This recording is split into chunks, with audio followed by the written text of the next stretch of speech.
Yeah. All right, so I'm Yeah. going live right now. Okay, so let me check for you. Yeah. So we just started. Yeah. So, Guys. Ah, what's wrong with my camera now?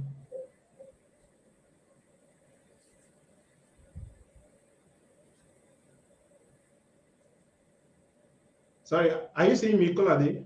I can't see you, but I can see myself. I think you switched off the camera. I think you My camera is used still stop my cam. camera is still on. No, I mean I think you hit the stop cam button on StreamYard. No? Okay. You can see me right now, right? Okay, so let me check. Oh, I should actually do that on my second system. Yeah, you're live. You're live now. Okay, yeah, thank you very much for letting me know. See, guys, if you're just joining us now, just say hi, drop hi in the comment section and let us know where you're joining us from, okay? Abubakar Mohammed. Abubakar is one of my good students too, and he's also a content writer on Legit. Ah, let me switch on my second system so that I can also see some of the comments there. Okay. Let us know where you are joining us from. Hi, Ella, William, Teresa. Okay. Teresa says, glad to see you here, Kolade. We already Hi, have it already said. Teresa. Nice to have you here. Thank you for joining. Okay. Thank you guys for joining us right now. So we're gonna be starting in a very few moments. So let me try and update some of these guys here. Um, Well, we have a lot of people here. I was not expecting anybody to come. Where did you get these people from? we are just 19 people live now. So Wow. at least we are supposed to be expecting like up to 1,000 people if people are really serious about Are you serious? A learning thousand the people? practical steps on. That's Yeah, impressive. definitely. This video is gonna be viewed by thousands of people. Wow. Yeah, definitely. This video will be viewed by thousands of people. Okay. So let me quickly update this stuff. I just pray that network is not gonna disturb us today. No. I think, interestingly, I think Nigeria has one of the best broadband speed in the world. Interestingly, Are you it's, serious? I'm telling you, it's going to come as a shock to you, but the UK has one of the worst broadband speed in the world. I do not believe that, Kolade. Yeah, that's why I said it's going to come as a shock to you. So now this is the reason why. So Okay. there is unlimited data everywhere, right? So think about it. If people were able to just download anything that they want, there's going to Yeah. be so much bandwidth pressure, right? So there is usually a cap on the bandwidth speed that a user can have access to in a month. So if you get a particular Okay. usage in your data, there is going to be a cap in the bandwidth speed. So it's just going to be really, really. I think the cap is about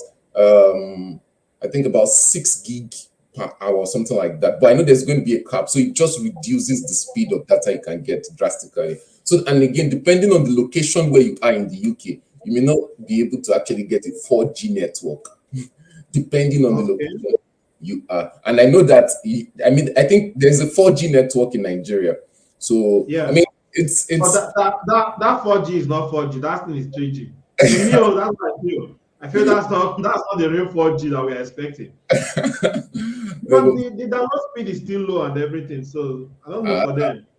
well, maybe it was because back in Nigeria when we did that kind of data, I think Glow was really really top notch back in Nigeria. I don't know Ah, about now. for And me, MTN, for me, I think it's MTN. But we are not here to promote all these yeah, brands. I sure, sure. think they are. I think, based on my opinion, I think they are ripping Nigerians off. Okay. Yeah, seriously, because how can somebody subscribe for 20 gig right here in Nigeria? You cannot use it more than 1 week. And what are we doing with internet without that? Seriously? It's so bad, yeah. So I don't want us to go aspect. Maybe later on when we are talking privately. Okay, let's get straight to the class. Okay, guys. Thank you guys for joining us right here. Thank you for joining Lawal. Thank you, Jeffrey, Ademola, and Ogechi, Ralph, Thomas, and so on. Okay, so this shows that you guys are serious about learning how to make money online and learning what Color Day is about to share with you guys right here today. Okay, so this is where my camera is. I've been looking for where is my camera and I've been looking down. So this is where my camera is now. So okay, so we're gonna jump straight right in right now. So today we are gonna be discussing about how to start making money online as a freelancer, as you all know. But right now we are gonna be focusing more on Legit. Okay, so Mr. Kolade right here, who is also known as Oak the Writer, is gonna be sharing some tips that you can use to get started that will help you to be able to start getting orders on the Legit platform. Okay. Now, if you are just joining this live stream and you don't know what Legit platform is all about, Legit is a freelance marketplace where you can sell your services online to make money for yourself. So there are people that are on that platform that owns agencies, most especially in the US, in Australia, Canada, UK, and most of these tier one countries that are on that platform that are looking like freelancers like you and I that have specific services. So these services is what help them to provide great work for their clients. So for example, if you know how to write content very well, there is an agency owner that have clients that have websites that need content written for their website each and every blessed day, weekly or monthly. So if you know how to provide those services, you stand a better chance of getting people to pay you money on that platform for you to make money. So most of you guys that are familiar with Fiverr, that's how it works, okay? But one thing, like I always say most of the time, that Legit to me is more beginner friendly than Fiverr because Legit provides you with everything you need for you to be able to get started towards making money on the platform. And also, it helps you to build a better relationship with your clients. Okay, it's not like Fiverr whereby they are just interested in people coming and buying service and going. In Legit, if you're able to build a clientele base of let's say 10 to 20 people that are consistently buying your services, you will consistently make like a good amount of money, thousands of dollars each and every month for yourself, just selling to only those people that you have built. Okay. So that's why I always encourage people to make sure that if you are a freelancer or you're trying to get into the freelance journey or you want to start making money online, to get signed up on the Legit platform. And once you sign up on the Legit platform, you learn from people that have already succeeded in the platform, people that have made tens and thousands of dollars on the platform.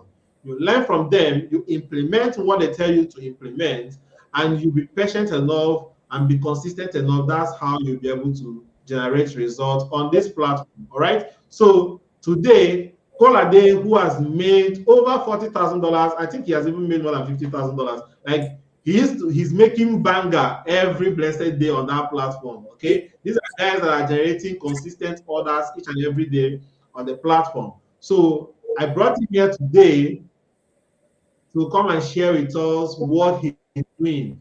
Do you understand? What is he doing in the platform that enabled him to be able to do that? So Kolade will be sharing with us the story, how he gets started, and the tips he's implementing the platform. Some of his tips is implementing. Most of the content writers on Legit today, most of them are also Kolade's students. He was the one that introduced them to the platform. And I think his wife is also on the platform and she's doing very, very well on the platform. So it means that Kolade knows what he's doing because all his friends that he has brought to the platform is they are all succeeding on the platform. So guys, make sure you listen to him. Make sure to have your own writing material right here. If you take a look right here, I have my own paper right here, I have my own pen. So I'm gonna be taking notes to make sure that I also learn from Kolade as he speaks. So make sure you get your writing materials so that you can be able to jot some things down so that once this live training has ended, you can go over on that platform and start implementing what you are going to be learning today. Okay,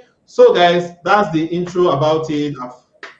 So I think that's it. So right now, I'm going to hand over the microphone to Ade to actually share with us, the nuggets and everything that we need to succeed on the platform known as Legiit. Okay. All right, Mr. Kolade, you can have the floor right now. All right, Mr. Martin. Thank you so much for having me. I really appreciate it. You're And welcome. I would like to also mention that my relationship with Mr. Martin Iyo started as um, a client and a customer based kind of relationship. It started by placing certain orders for my services, and that was how we connected with each other. And I really thank you for those opportunities to You're explore welcome. my content writing skills with you. And yeah, so on that note, I would just like to straightforward go to the very beginning. And the very beginning was in 2000, I think it was in 2020, just before the lockdown. I was finishing my master's degree at University of Ibadan, and I was planning to go back to work in a primary school, one very primary school that is dear to my heart. I love teaching, by the way. I'm an English teacher. I had an English background, so I have a bachelor's degree in English. I also have a master's degree in English. So I taught for some years. I taught in the primary school, secondary school, and college of education. And I love teaching. So that's just it in short. So it was just immediately after my master's degree, sometimes towards before the lockdown, before April. And I was planning to go back to the primary school to teach. And then the lockdown happened. And when the lockdown happened, many people didn't know what to do with their life, right? So Definitely. I was not the only one that didn't know what to do with their life. After when the lockdown happened, and I was at home, and I was thinking, what could I do? And then it occurred to me, man, you can write, right? You can write. So, and then I thought, okay, maybe I should start writing for people online. Now, you see, since that time where I took that decision to start writing online to now, a lot of things have changed. My first order was $6. That was my first order. My first dollar was $6, and it was for 3,000 words. Wow. Yes, yes. It was for $6 and it was for 3,000 words.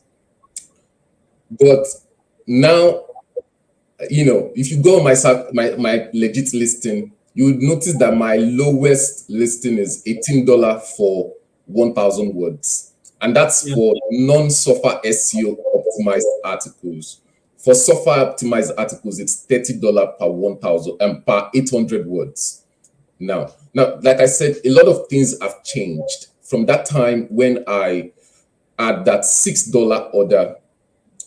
It was from an Indian client to now that I am having a $30 per 800 words on Legiit. And what has changed? It is my view, my perception of the entire model of making money online.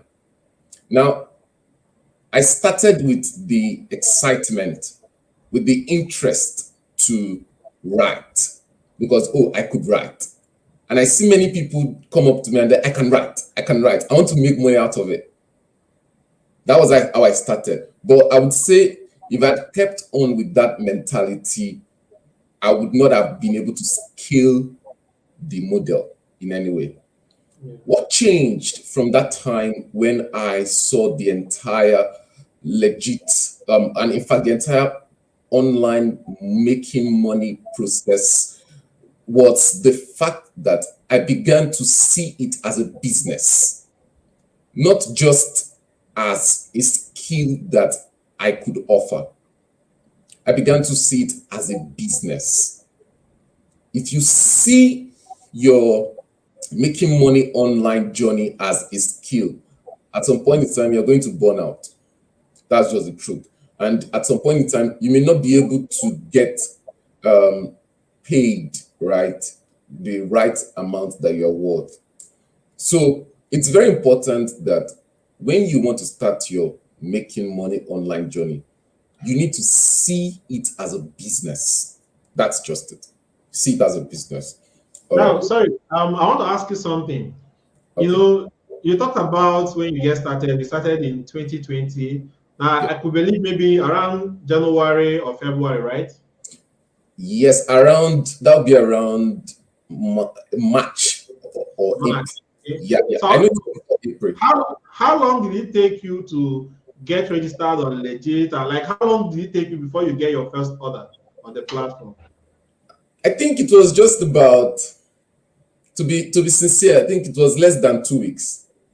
Less To than 2 weeks to get your first order, right? Yes, yes, yes, Okay. yes. To be So, sincere.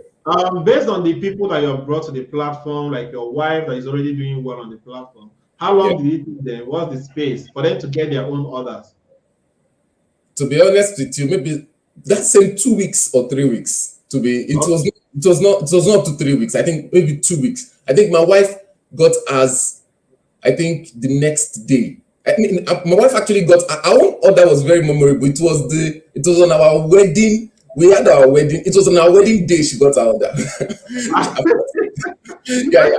I mean, we were good and we just saw this $100 order. We're like, I mean, $100. We're like, why is this guy giving us work on our wedding day? Why we start I, work on our your wedding? mind is not start cracking. You have a wedding to prepare for. You have a wedding to run, On and you don't have a order to complete too and all that. So I mean, but really getting an order on Legit is not really hard. But you can get your first order. What is Definitely. important is Yeah. consistently getting order. There's a difference between just getting your first order and sustaining that momentum. If you know Thank what I you. mean. Thank you very much. And guys, like you can see, that's why I brought Kolade here because, like as you can see, like it's like he has the magic wand of getting orders on the Legiit platform. You Uh, understand? All I'm just trying to let you guys know is just that you have to pay attention to whatever he's trying to share with you guys today, and make sure that we implement whatever thing he's trying to share. Okay. All right. So as you can see, it took him just 2 weeks for him to get his first order on the Legit platform, and from there on, he has consistently been like he has been getting consistent order on the platform. Okay, because most people will just get order today. The next order they will get will be in the next 5 months, some in the next 1 year, and they'll be complaining like Legit is not giving me clients and everything. And like he will explain it better for you guys to know that you don't just register on the platform and sit down and be waiting for others to come start calling on you. There are some things you need to implement to make that happen. Those are some of the things that he's going to be sharing with you today. Okay. Okay, bro. So you can proceed. Okay. all right, thank you so much for that. So yes, so that's just my starting point. I started with just $6 with a $6 order from Legit. And like I said before I continue, what has changed from that time when I started and when I got that $6 order to now is my perception of how I view my make money online business. I making money online journey, right? I view it as a business. So now let's go back to my journey to on getting orders from Legit. I After that first order, like I said, I could write. After that first order, it took a while. It took about one additional week before I could get another order. So because it was the first taste of dollars, I was like, I wanted that. I like that feeling, right? I wanted to sustain that feeling. So I was like, what was happening? The first thing I did, because anytime I get a site, one thing I want to do is I want to understand the entire experience about that site. That's the Yeah. first thing I did. So if you check the Legit site, you will see on its footer, there's a link to the official Facebook group. Yeah. That link has been there for a long time, right? Yeah. The link to the official Facebook group. So I clicked that link and I joined the group and I was monitoring the conversation on the group. So I noticed that on this particular day, it was on a Monday, I noticed people were just sharing their services. I mean, Yeah. I'm just trying to start from the very beginning. People were just sharing their services. People were just sharing their services. And they were sharing it in a very boring way. When I say boring, I mean really boring. People just paste their service, the name of their service, and it used to work back then. Back then, Yeah. not now Yes. that Facebook has this spamming policy. Back then, you Yeah. just paste the name of your service, paste the name of your link, leave it. That was it back then. Oh, we can buy. Definitely. Yeah. Back then, that was the way it worked back then. So I mean, I did it one Monday and then I pasted the name of my service and the link, Oh, the order I got for that week was, was something exceptional. It was interesting, and I did a good job for that client. Now, after that client, what happened was that client placed another order. So it then Yes, yes. occurred to me that, oh, I think because that was what sustained me the third week. I think what works more effectively is being able to have a client that is able to consistently buy from you. Yeah, recurring service, recurring orders. That's what I used to tell them. Recurring orders is the best. Right, honestly. And then it ate me. And then two lessons that I've learned. The first one is I need to market my service. I could not just have created my service and left it alone. If I left it alone without sharing it in that group, I would not have gotten any order. And through that second order, I would not even have gotten any repeated orders. So I'm going to come back to talk more on sharing your services and maintaining customer relationship, good customer relationship, because eventually they are the soul of whatever business you are running, whether it's content writing, graphics designing, video editing, SEO, or social media management. It is the lifeblood of running those businesses. So that was it. And I started having repeat customers. And then along the line, I realized that, like I said, that model of just pasting your link and the name of your service was no longer working because it was getting too much and it needed to be interesting. It needed to be attractive too. And it needed to be outstanding. Because think about it, in a pool of about 50 or 60 links of services that were offering the same thing as you, there Yeah, needed to be something that will make you stand out, right? definitely. So what I did was the model I implemented then was a funny model approach, something like a Monica approach. So basically, I think of a character that I have in mind that I like, right? And then I think of something that, okay, the person has said that I could now bring in content writing into. Sometimes it could be my wife, it could be about my wife, sometimes it could be about my friend, sometimes it could be about a movie star, sometimes it could just be anything interesting, right? So I found that because through that post, I'll be able to provide something interesting and the client will be curious to check out my services. So if you go into Facebook and go through some of my legit posts in the last 3 years, you see example of some of what I've talking about. So I try to make my posts interesting and engaging, and not just a post about. Although over time that model has changed because it used to be about just making my post fun, right, and putting the link to my service. Now I'm advancing towards a much more. I'm going towards a much more advanced model of marketing.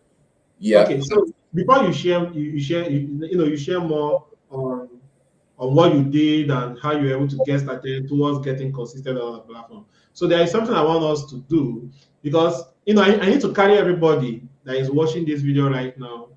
I need to carry everybody along so that they will know where we are in right now. Because right now you have already shared a very important tip that you use to get consistent order when you get into the platform. And I know that most people might not be able to cut it. So I would like to, to share more light on that particular aspect. And the aspect that Kolade was talking about right now is the aspect of trying to stand out from the crowd. Now, note that the Legit Facebook group, which I encourage everyone to join who wants to start making money on Legit, know that there are tons of freelancers as well as clients that wants to purchase services on that platform. And on the Legit platform, there are, if not thousands of people offering the same services that you want to offer on that platform. So you have to make sure that you stand out when you're posting for your Legit Mondays or when you're posting for your weekly roundup. Like, you have to make sure that your post stand out so that people will engage with your post. Because if you go to Legit and take a look at Kolade's post, you will find out that his post is always getting engagement. Do you understand? Because he has a way that he put out his post so that people will comment, people will like the post, people will share the post. By doing so, it gives him more exposure, Yeah. and the more exposure he gets, the more eyeballs he gets on the other, the more people that might be interested in buying the service will see it. And there is Yes. no way the person will see someone that just posted what he's doing and the link and see a post that is already engaging enough. And you tell me he's not going to Yeah. order the services of that person, because remember, he is a content writer. And anybody that wants content on his website, we need something that will not just rank on Google, but also something that is going to Engaging. engage the Yeah. readers. You understand? So these are the things that you have to pay attention to. All right. So before he proceed, there is something I want to do right now. If you guys are getting value already, because we're just starting, if you are getting value already on this live call, can you drop a one on the chat box right now? Okay. I need you guys to engage with us, because it's the energy that you guys are feeding us. That's the same energy that we're going to give you guys back. Okay. So the more energy you give us here, the more he's going to share for you guys. Okay. And before I forget, Colin, they remind me before the end of this channel, we need to have your YouTube link, your YouTube channel link, because I know you have a YouTube channel, but you're not consistent. But I need I, my schedule is so overwhelming that I initially, honestly, I thought about sharing some of these tips on my YouTube channel, but I've absolutely had no time. I was still talking with a client, was still chatting me up that, you know what, this is your job that is not giving you any time. I want to take it off you. He was still telling me just about an hour ago, he's telling me that there's this multinational company in the US and Canada that is hoping to get a deal with, and he's telling me that, you know what, this is your stressful job. I want to take it off you. I don't want you to be stressed again. And hopefully, I'm going to work with him on that project. And maybe I would have more time to actually make impact, you know. But right yeah, now, but you still, a lot. you will still give me your YouTube channel, because I have to put That's it, to the comment section or the description of this video, so that more people can also go ahead on your YouTube channel and follow you, because there are some things you have already dropped on your YouTube channel, which I right. know they are going to get value when they go and watch that video. Okay, so that Right. we are going to make sure that we drop it right there. Okay, so I'm seeing a lot of ones right now. A lot of people are dropping ones. It means that you guys are following what we are doing. Okay, so now there is something I also want to ask you. Okay. Now, before you, because you, like you already say, you're a teacher and you're also a writer. Before you get into Legiit, you already know how to write very well. Yes. But we know that there is a difference between an SEO optimized content and Yeah. just normal writing, because someone can say I'm a writer, but maybe the person is just writing poetry, or the Yeah. person is just writing for newspapers and all that. It's not the same thing. Okay, so Yes. I want to know, how were you able to become one of the best SEO content writer on the Legiit platform? Do you attend any training on SEO writing, or you just figured it out as time goes on? How did you able to get to this point? Now, to be honest with you, I, like you rightly said, I did not just become an SEO content writer. I mean, and SEO content writing is different from creative writing. It's Yeah. also different, yeah, it's different from other kind of news reporting kind of writing. It's a unique kind of writing. And to be sincere with you, I learned on the job. I did not, yeah, I mean, I learned on the job. I did not, I initially started writing my SEO articles were initial SEO articles looked like literary criticism articles.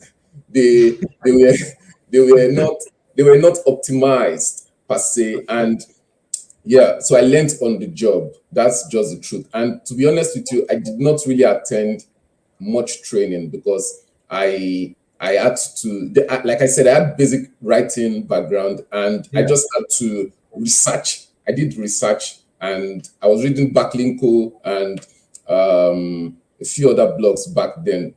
Now Patel and Co. Yeah. I mean, they are That's used to ask.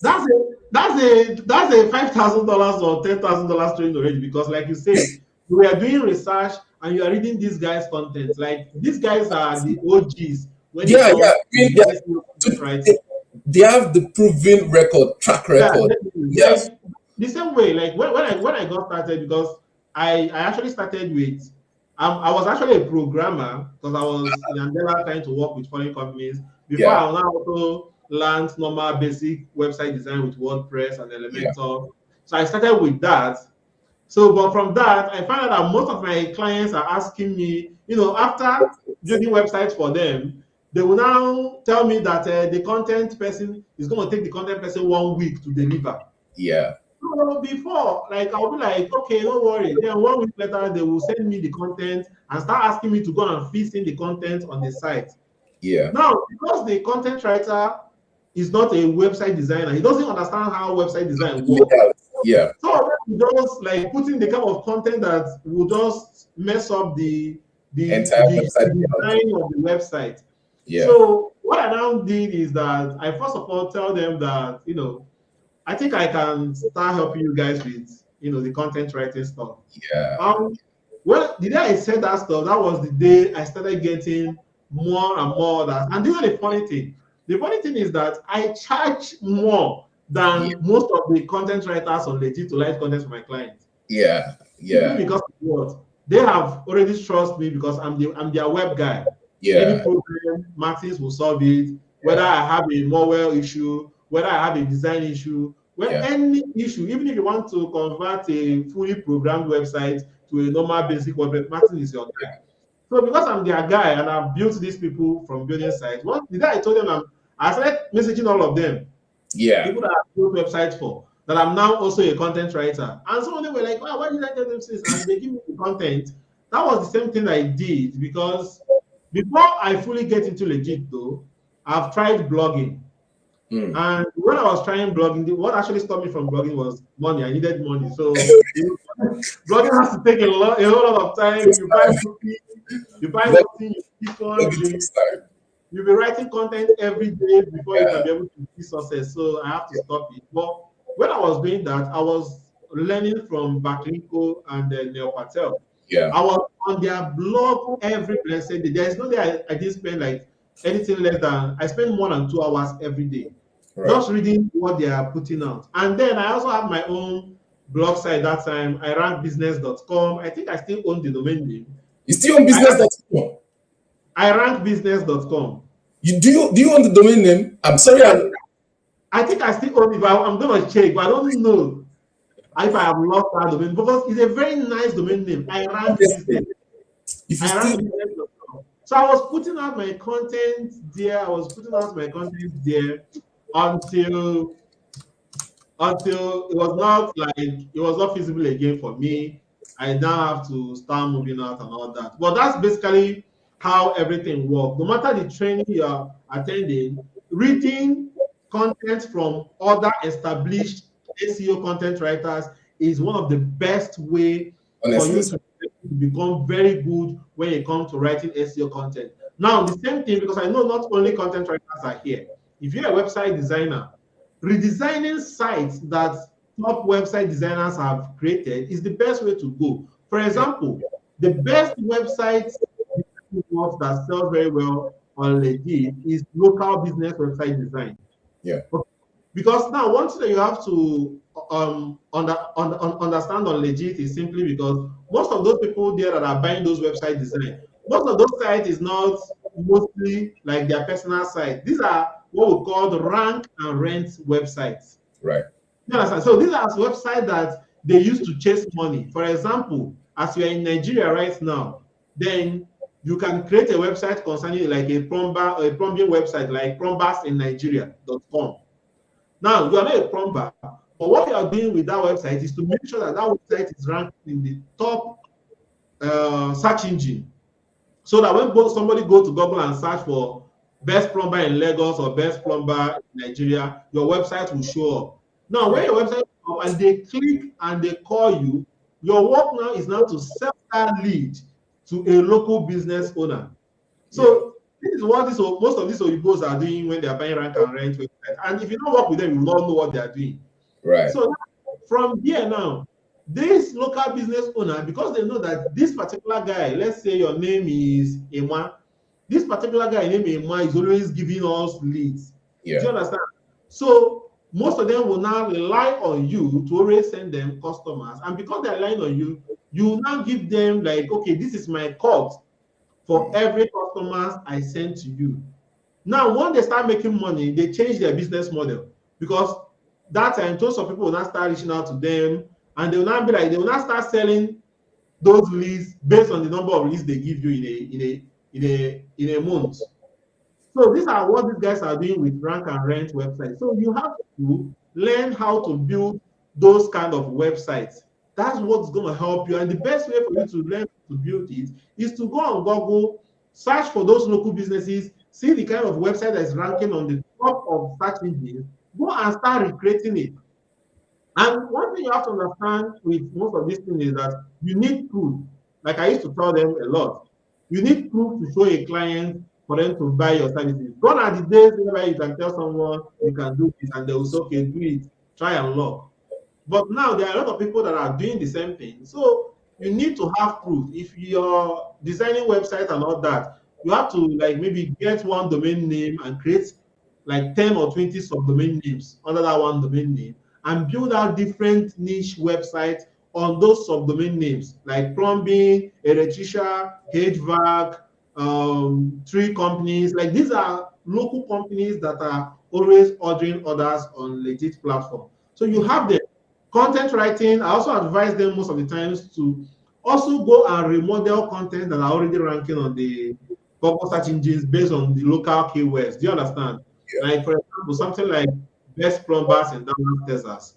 So you can go ahead and create your own content and have it in your Word document so that when a client reaches out to you, I want to see what you have done, you can have a portfolio you're going to send out to them because it's very, very important. Okay. So, guys, like you heard, it's not all about looking for that specific video or something. You have to go ahead and do your own research.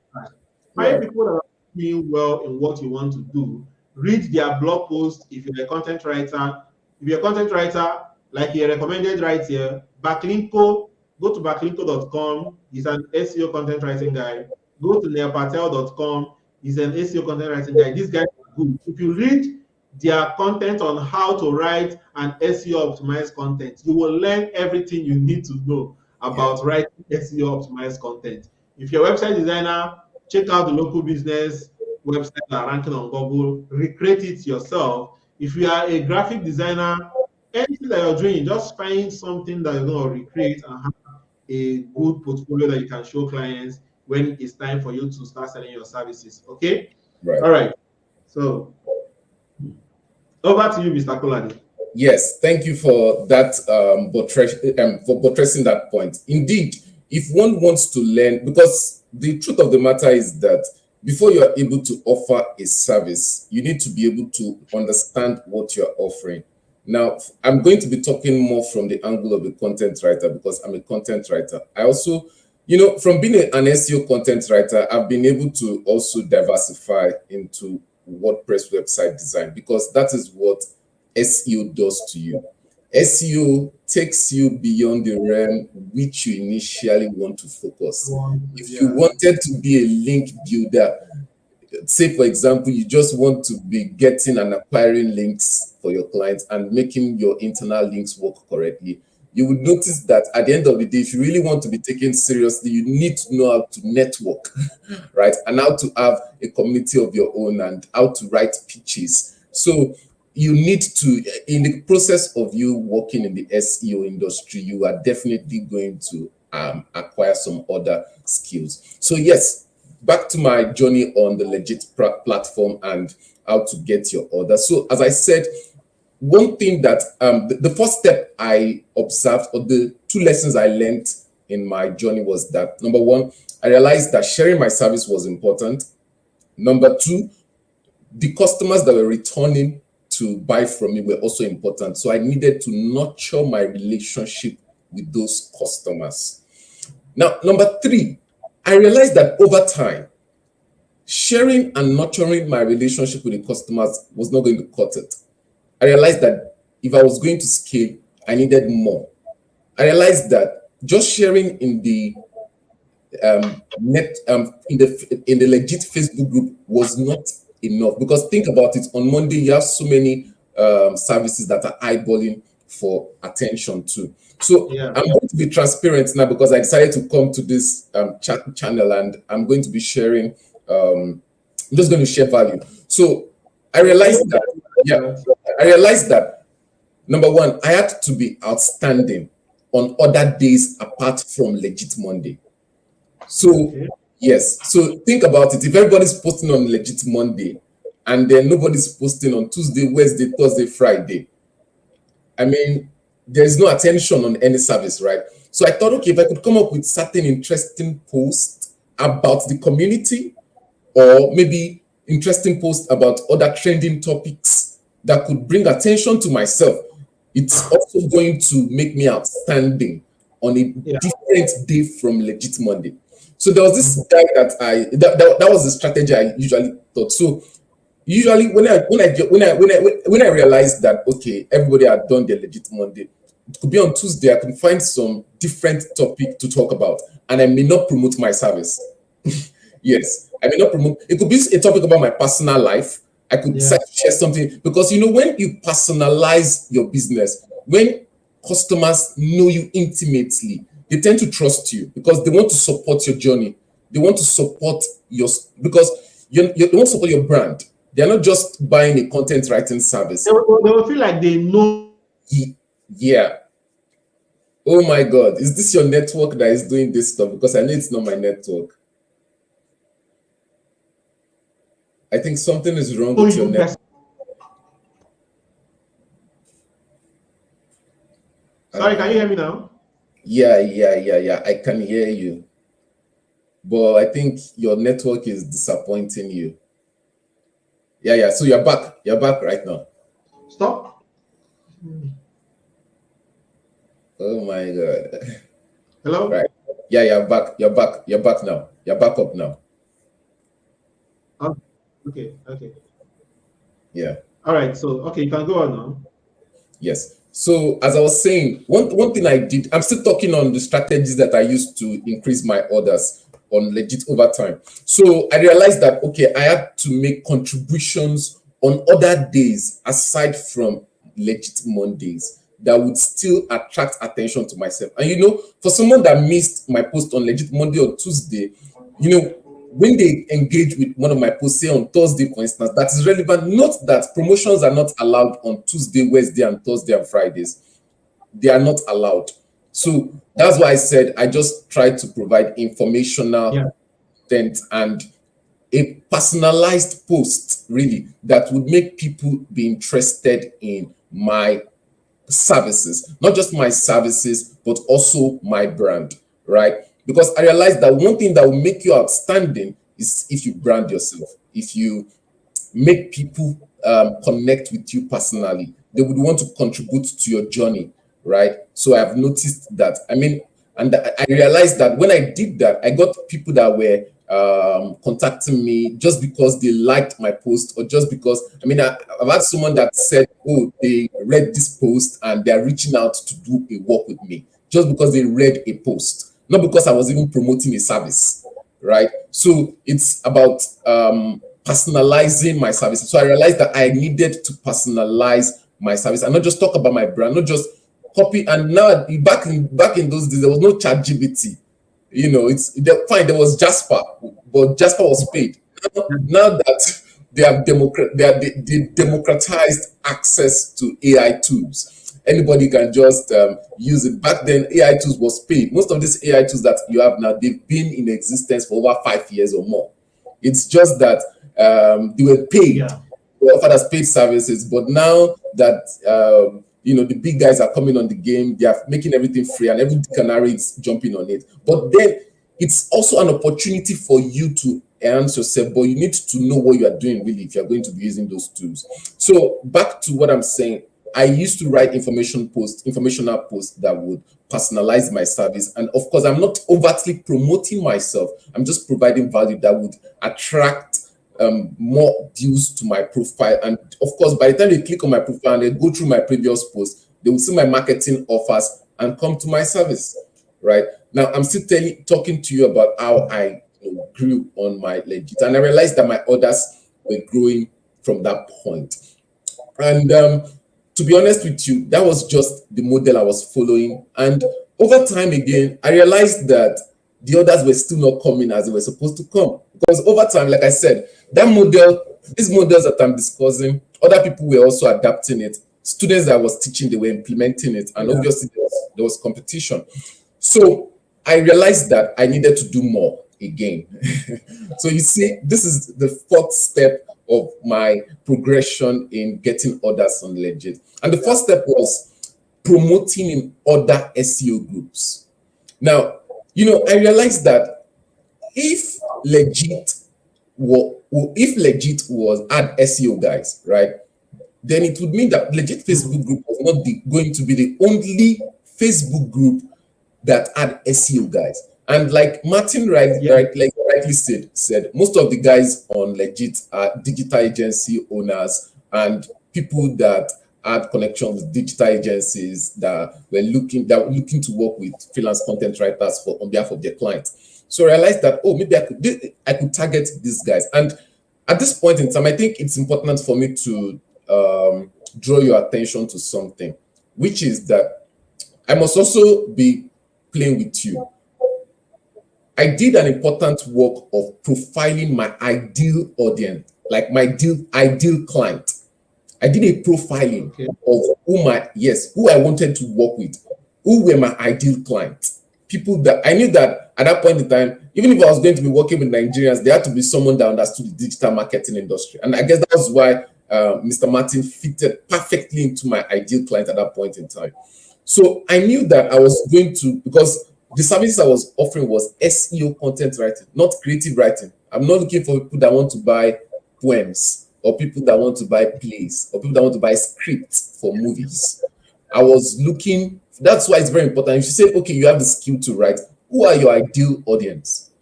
Who are your ideal clients? Do you have a profile? I have a well-detailed brief of who my ideal clients are. They are not just SEO guys. I don't just call them SEO guys, but I'm specific about them. Do they own a local business website? Are they website designers?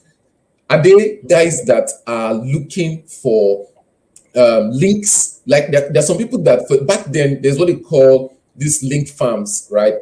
The PBN links, right? People build PBN links. There are some guys back then, people build content with websites that are aimed to just provide strength to other websites. So they need content for those sites. And back then, there was nothing like AI, ChatGPT that was generating massive content. So those kind of content. Yeah. So I was thinking about drafting my ideal client. So I needed, and again, I'm still going to talk about pricing. There's really a lot to talk about.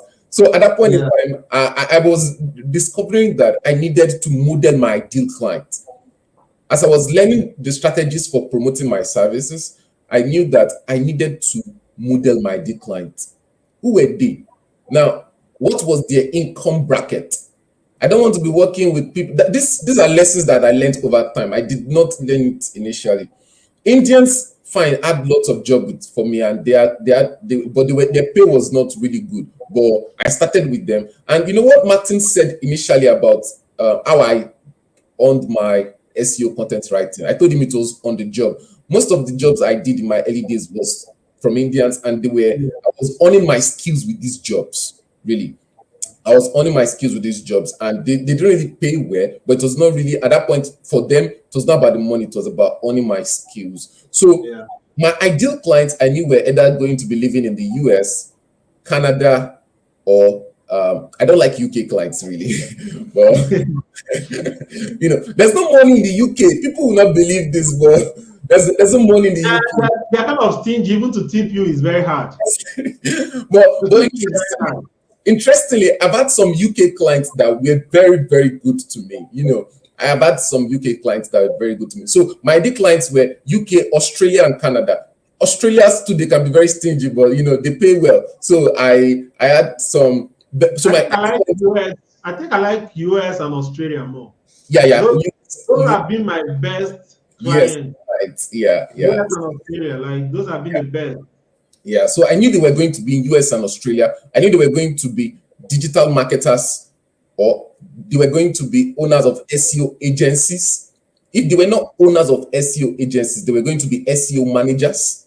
If they were not SEO managers, they were not going to be freelance, maybe freelance SEO individuals or individual website owners. Now there are some people that they have their own local business and they don't want to spend too much on SEO guys, and they are going out there to learn about how to do the entire digital marketing thing by themselves. In fact, they even go as far as hiring content writers to write on the website. I mean, I've worked with people like that, and those clients are very, very good to work with because they pay you at any amount you tell them. They trust you. They are just going out there.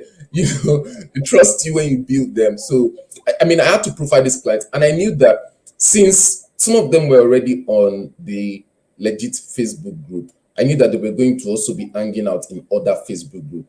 Now, if there's one thing I learned from the Legiit Facebook group, it's that if I just search SEO groups in America, I won't find my clients there because no clients go and hang in SEO groups in America. That's what you don't understand. No clients. The only people that hang around in SEO group in America are actually people looking for SEO jobs. Yeah. You find more people looking, people like you, people like me. You find people like yourself in those groups.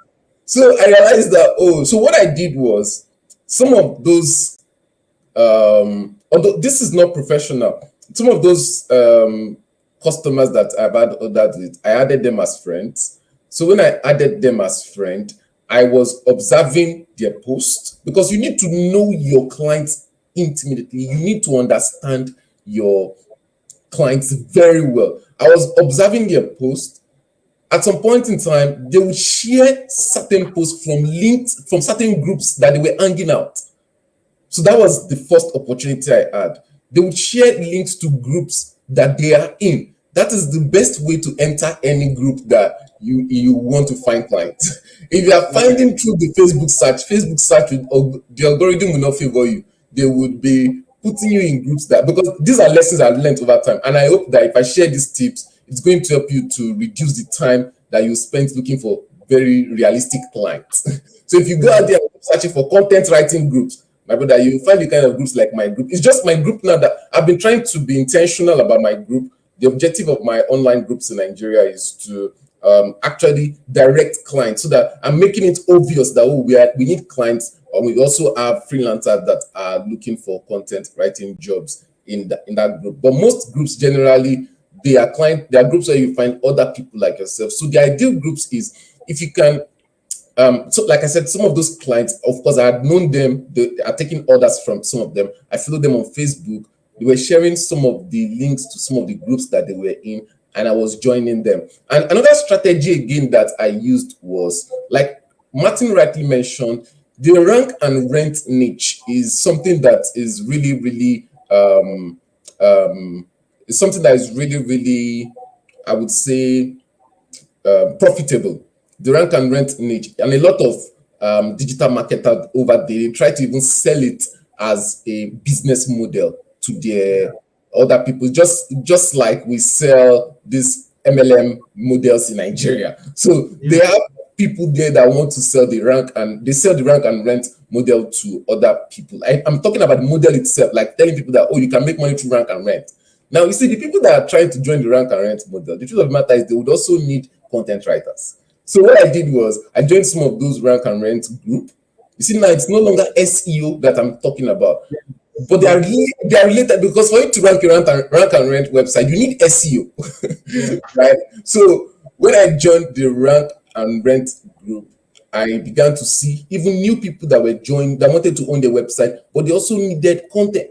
Right. So it was a good mind for me, really. I mean, the rank at some point in time, if you notice, for some time I've not been promoting my services. It's because I'm overwhelmed with others. That's just okay. Sorry for cutting you short right now, because I know you will continue. Yeah. Like you are sharing massive stuff right here.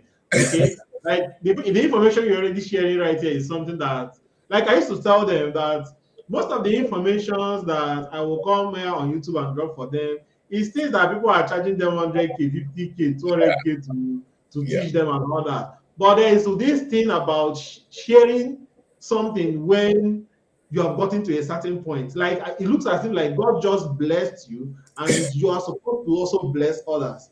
So you understand. But the thing is that, guys, all these things that Kolade is mentioning here is bomb. Like I posted this in our group right now on our Telegram channel that Kolade is dropping bomb right here, and I'm so I'm so like amazed that he's opening up like this and sharing you guys this information. And I know he's also coming up with more information. But one thing I want you guys to promise us right now is that you are going to put these words in action. You are going to put these tips in action. If you know you're going to put this in action, just drop in the comment section, Kolade, write down. No, not Kolade, Hope the writer. Say Hope the writer, write down, write down. Okay, you have to ginger him right now. Like I'm seeing this person says explosion. Okay, Ralph says God bless you guys. What I need right here is to see Hope the writer, write on, keep dropping fire or drop fire emojis. Anything that's going to pump us up right now, okay? If anything that's going to pump him up, because he is the one doing you guys a favor right now, not me. You guys have always been seeing me, okay? So yeah, okay. Okay, so it's coming up right now. I need some fire emojis. Give me some fire emojis right here. Okay, they say fire down. I've seen fire down. Fire down. I need fire emojis. Don't you don't know how to draw fire emojis or what? Okay. So like, wow, that's awesome. That's awesome. Okay.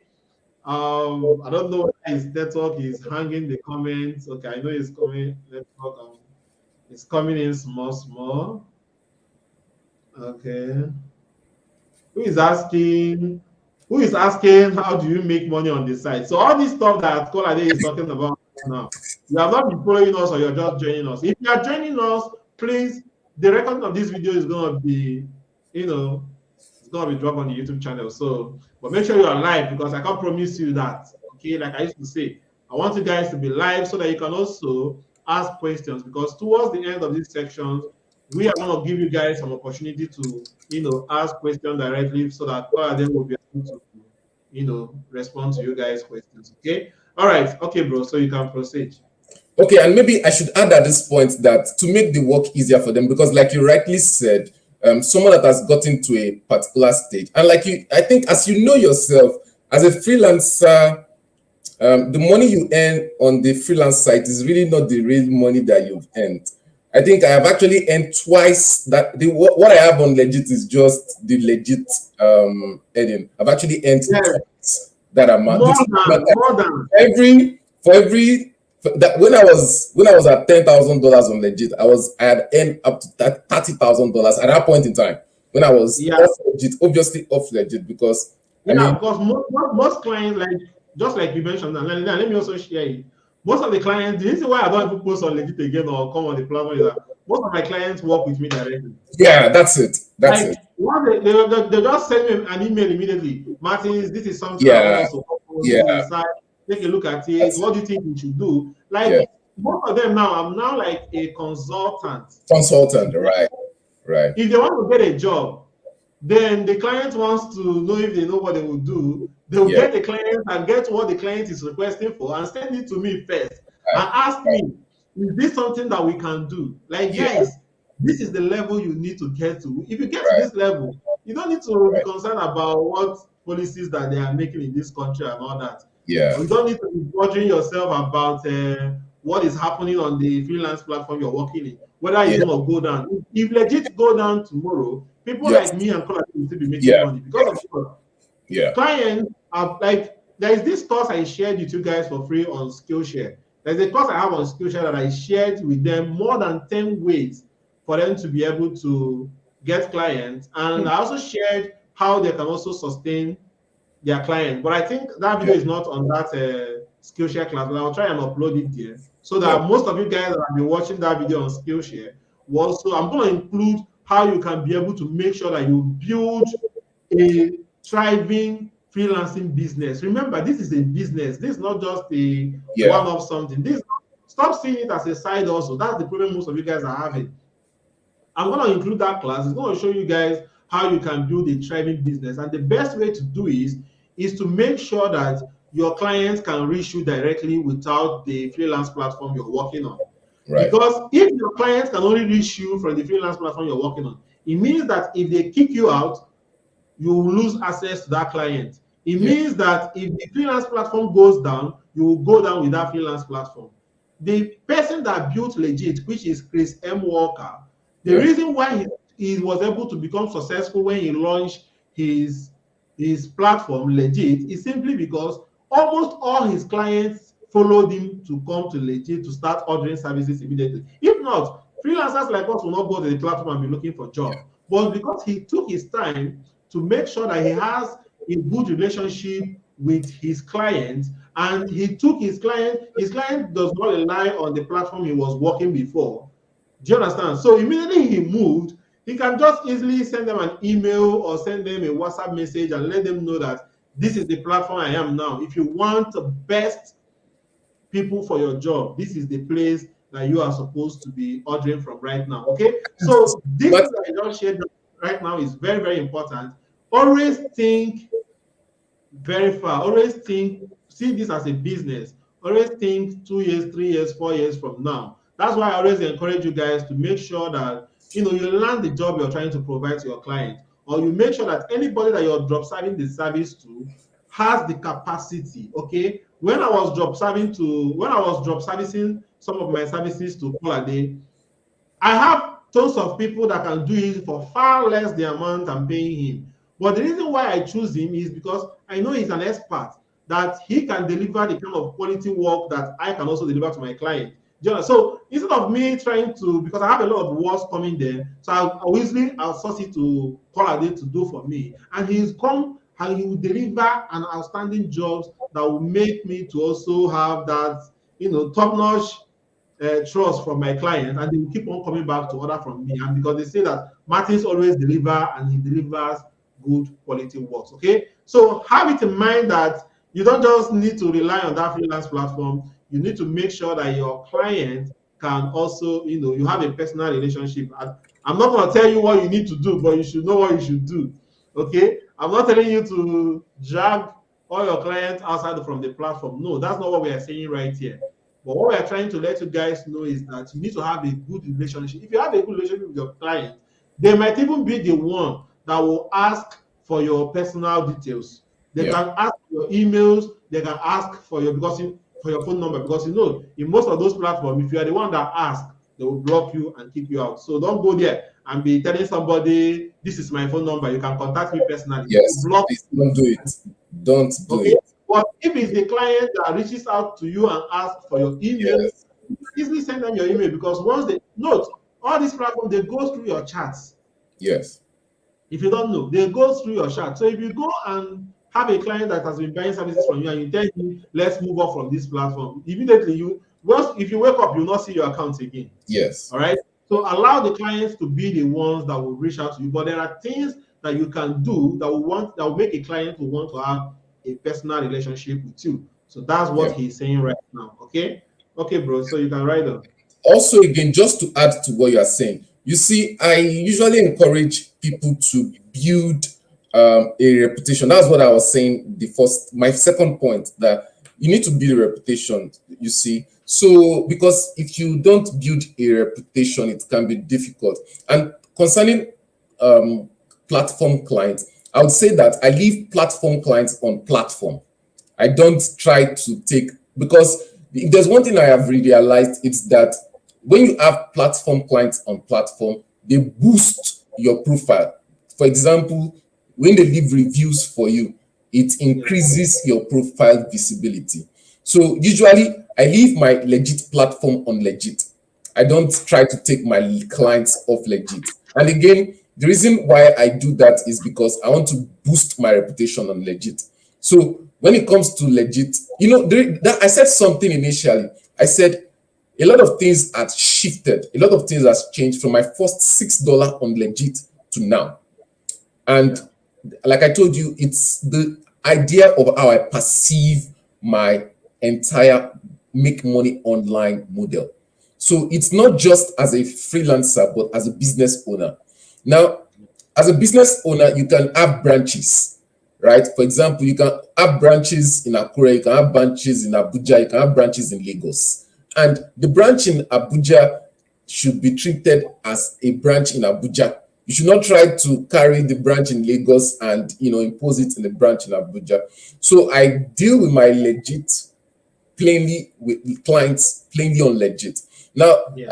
as I said, as a result of my personalization of my business model, as a result of my personal branding, as a result of me treating the entire freelance thing as a business, I've had people that reach out to me directly on LinkedIn, on Facebook, even via email, not through the Legiit platform now, through via LinkedIn, via Facebook, and through, I mentioned LinkedIn because it's a very, and as busy as I get, regardless of the fact that I have consistent orders, I can show you my dashboard on Legiit now. In fact, I have an order that I'm supposed to deliver in the next 2 hours. As busy as I am, as busy as I am, I still hope it's not too interfering like what we are doing right now. No. The order is ready. I just need to optimize it on Software SEO and then deliver it.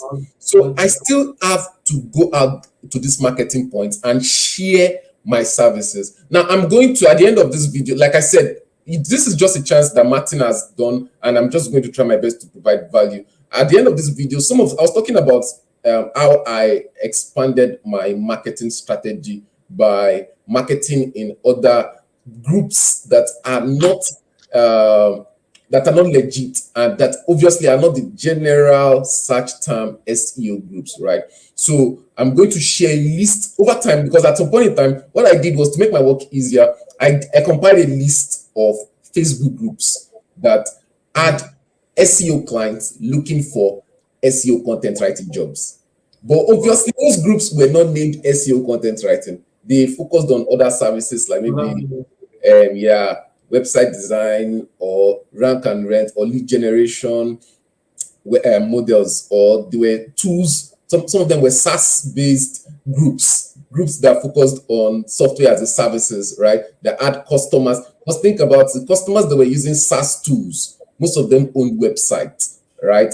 And most of those customers, they need content, especially everybody is looking for how to increase their visibility and their conversion rate, right? So, and most of the people using those SaaS tools, they own websites. They already know what it means to have content on their website, right? Yeah. So I have a list of some of those groups. So I think I'm just going to just share it with Mr. Martin to share with his audience. Again, my God, guys, this is so massive. Just massive. To make I want you guys to start thinking Colade right now. Make your work easier so that you don't have to go through the entire struggles because this process of trying to observe the groups that your ideal clients are in, it could take time. But I would encourage you to actually do it. If you are able to find, if someone reaches out to you as a result of a post that they liked, maybe your post, you can like them. I mean, I was chatting with a client recently, very funny. So back then, there was another model that I used to promote my services that I've not mentioned. The reason I didn't mention it is because now it could be considered spammy. So back then, it was really, really easy. The social media space used to be very, very easy to manipulate back then, because, you could enter a Facebook group and you would see the entire list of members in that group, right? So when you enter it, back then I used to have a copy. I used to have a template that I used to forward, a marketing template. It's a cold pitch, really. It's a cold pitch with my offer and with a discount. It's a cold pitch. So I used to go back, and this is I was just starting back then. I was just experimenting with different ways of promoting myself. But then it was unique, and you would not find that copy anywhere. I made solid marketing promises in each of those copies. Most of those copies were not copies that were found on my post. They were customized pitches in their code pitches. So I was basically, well, if you are not scared about your reputation, you can actually do, because for some time I'm actually looking for content writers, and I don't really have the time to now start telling people I'm looking for content writers. If I get a good pitch with good sample, I may not reply the person, but if I go through it and the work is solid, I could just eat the person up, right? It's a matter of how intentional you are. I don't want to say how desperate you are. It's a matter of how intentional you are. So back then, but I don't do it anymore because it's spammy. So I used to go through those groups and then I'll look at the ideal the groups I told you about, the groups that had customers that were looking for SEO content writing services. I looked through the entire list. Back then, Facebook used to make it easy. You used to see everybody in the group, and I used to send them my code pitch one by one. So recently, Wow. what took me there was recently one of the customer messaged me like from 3 years ago, right? One of the I said I've even forgotten that pitch, right? One of the customer messaged me, and it was so interesting for me to witness the transformation, from someone that used to pitch out to people to someone that they now have to reach out Now to. reaching out to you. They're now reaching. When I saw the chat, I was like, guy, I already pitched you 3 years back. You didn't even answer me. But I'm just trying to explain to you guys my journey through getting orders outside networking on Legit Mondays, right? So I was joining groups that were affiliated with SEO or that had guys that were offering SEO services or that were interested in that rank and rent services. So if there's one thing I learned again from that is that it's important for you to network off the Legit Facebook group, so that because if you have other people that are competing for your attention on Legit Facebook group, outside the Legit Facebook group, you don't have much people. And you can also, in addition to you, now instead of that model that I used back then that was very, very crude, you can actually create engaging and relevant posts, especially in those groups that are not legit Facebook group. Obviously, you need to interact with those. There's this one group, for instance. Now there's this I think SEO Jungle. Is it SEO Jungle, or there's this group I'm trying to look for where it's owned by this guy. Let me look for his name again. Just give me a moment. I'm going to bring it out for you. Okay. It's owned by what's his name? Anyway, I already said I'm going to share the link to SEO Signal Lab. For example, if you look at a group such as SEO Signals Lab, it's 74,000 group members. It's one of the reputable SEO groups, and it's owned by what's the name of this guy that owns SEO Signal again? Oh, it's owned by Stephen Kang. Yeah, it's owned by Stephen Kang. And on that group, you have really reputable SEO guys. Now, there's this Nigerian guy called Franklin Wangene.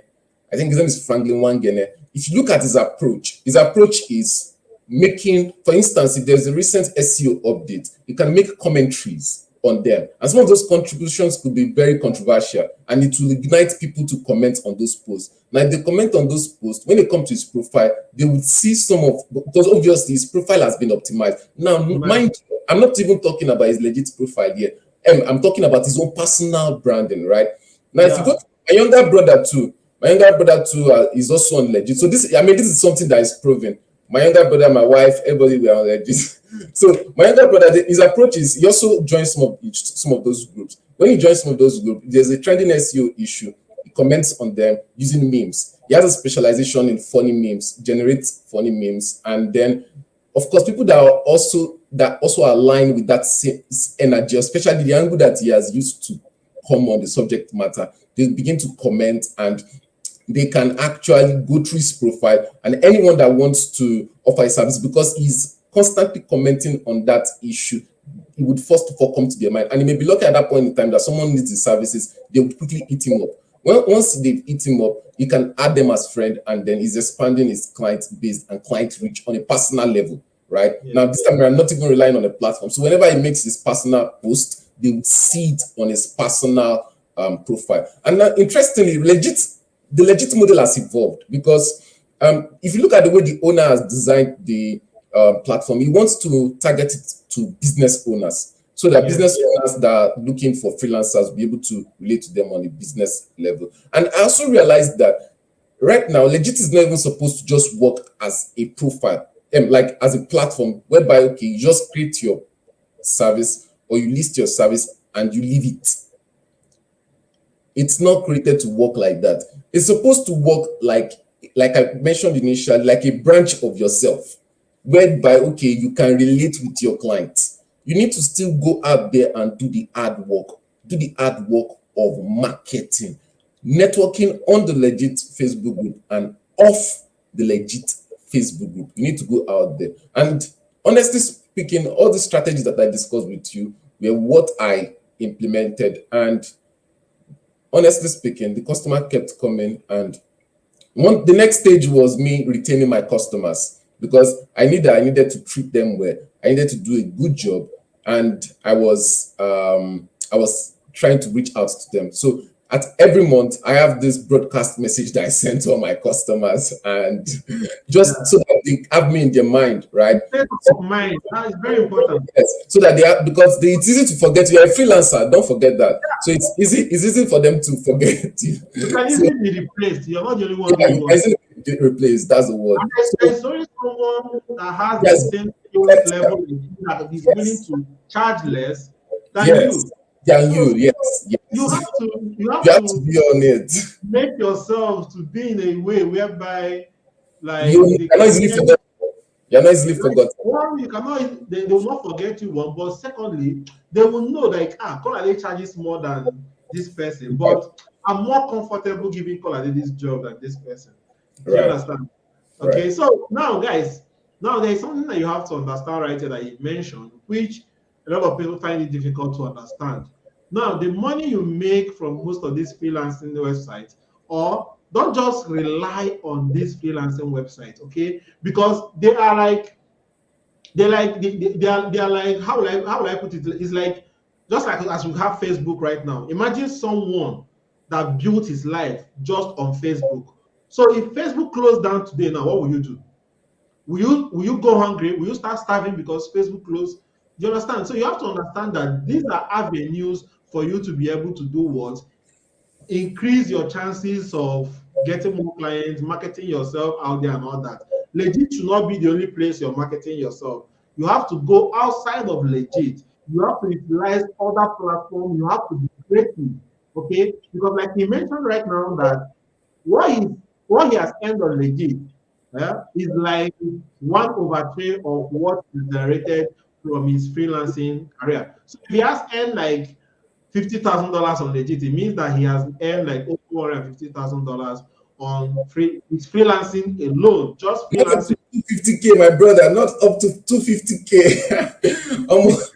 I, no, no, I'm giving them the kind of No, but okay, you're right. It should be more than 100K. It should be yeah, more it's than more than 100K. 100K. It's more than 100K. Yeah. Okay. Okay. Now, some of you will be asking me now, okay, how do you collect payment from the client while you are in Nigeria? That's why we have PayPal. That's why we have Payoneer. Payoneer accepts everyone. I think any country you are from right now, Payoneer Yes. accepts you, and your clients can pay you directly on Payoneer. Now, there is this company that one of my friends builds, okay, but they have closed it out down right now, movefunds.co. I think I've removed that video from my YouTube channel, whereby you can create a link and send to your clients, and your clients can click on that link and send you the payment, and the payment will get to your Nigerian bank account in a minute. Okay, but I think he has closed that company. But try and have a Payoneer account. It's not a big deal for you to have. Okay, try and have a Payoneer account. If you can, try and have a PayPal account. But I will advise you, if you are getting a PayPal account, listen very well because you guys are live here. If you are getting a PayPal account, you see all this stuff that you create South African PayPal account, you use fake address, fake this thing, your money will hang there. And I'm just trying to be sincere with you guys. Your money will hang there. You can do it. It might work for you once, twice, or so. But to be on a safer side, it's better that you have a Payoneer account. If you want to get a PayPal account, there is a legit way for you to do that. And the best way is like registering your business in like UK or US and applying for ITIN. Then once you get your ITIN, then you can now use that ITIN to apply for your PayPal. But there is a company that also helps to do that, Go Nomad, which is also owned by my friend Uke. Okay, so but if you need personal information on that, you can drop the comment on the comment section, and I can share more information on that. Okay, so these are things, but having a Payoneer account is a must if you're a serious freelancer. Listen to me, if you're a serious freelancer, you must have a Payoneer account, okay? So that you can be able to use it to collect payment from foreign clients. is not started in Nigeria right now. But if you register your business in UK, you can be able to easily create a Stripe account. You can even create a foreign bank account right here in Nigeria. Most of Nigerians right here we use Mercury Bank, we use what's this other name to receive money. Your client can easily send you money there. You send it to your Nigerian USD account and you withdraw your money or you convert it to Naira. It's very easy. Receiving money from abroad is no longer a problem. I see most people asking that question on my comment section. I've done a lot of videos on that. I don't know why. I think in YouTube, people always seem to be repeating what you have talked about before. But I think maybe the algorithm is not showing them that video. Okay, so that's what you have to understand. You have to make sure that you are building a brand outside of yourself. Okay, okay, bro. So you can continue and throw more light. And I think we're gonna be ending this in less than maybe 30 minutes. Okay, Okay. and be All able right. to your orders and focus. And I know that probably let me tell you also before we even get to that part. I know like they will definitely want you back again. Okay, seriously, because what I'm seeing on the comment section right now, like they have been blown away. Like someone said right here, this is a value that can't be bought anywhere. Like that's how I feel. What you're sharing right here is something that cannot easily be given out free right now because people have already gotten to the extent of charging money to give out any information they have. I'm not against people selling courses. In fact, I created my own course. I tried to sell it like I sold, but I didn't push it. Like I just sold it to people that are interested, and I stopped like selling or promoting it and everything. And Honestly, I selling have, courses, I know I if you have do to am pick, again, I don't even like the wahala at all. I don't yeah, even, I have to pick the few ones that I know that can help people to get started, yeah, just to make sure that the people that bought the main course that spend their hard money, they do not feel sad. And I have to pick small that help people to get started and put it on Skillshare so that people can just go and get started and all that. Because at the end of the day, I'm not against people selling courses. I might come out tomorrow and create a business and decide to create a course around it. And but before I do that, I will know that I will have time to provide support because selling a course without giving 100% support to people is of no use. Sure, you understand? So, but I have to make sure that I have that time so that even if 1,000 people buy the course, 2,000, 10,000 people buy the course, I can be able to do what? Give them the absolute support they need. Right now, just like Kolade is, he's still building his business. I'm still building my business. yeah, Okay, yeah, that time to give that level of support is not yet here. I know that it's always good when you work with people that have compassion. With people, yeah. I think before we started this call, me and Colin, we are talking about compassion and how Nigeria doesn't have leaders that have compassion. Because if you have a leader that has compassion for the people that are following him, he has to consider anything that is going to make those people to be successful or to succeed with his leadership. It's not about making money. It's not about trying to sell more courses. It's not about being called a leader. No, you have to make sure that the people you're leading are succeeding from or are benefiting from your leadership or something like that. You understand? So having compassion or buying courses from people that have compassion is very important so that you Yeah. can be able to grow, right? Okay, so we have less than 30 minutes to proceed. Okay. So there's something I actually wanted to ask you, but you have persisted. But I want to also make you just to throw more light, maybe use 3 minutes to throw more light on Okay. this. Let's say that you are a newbie.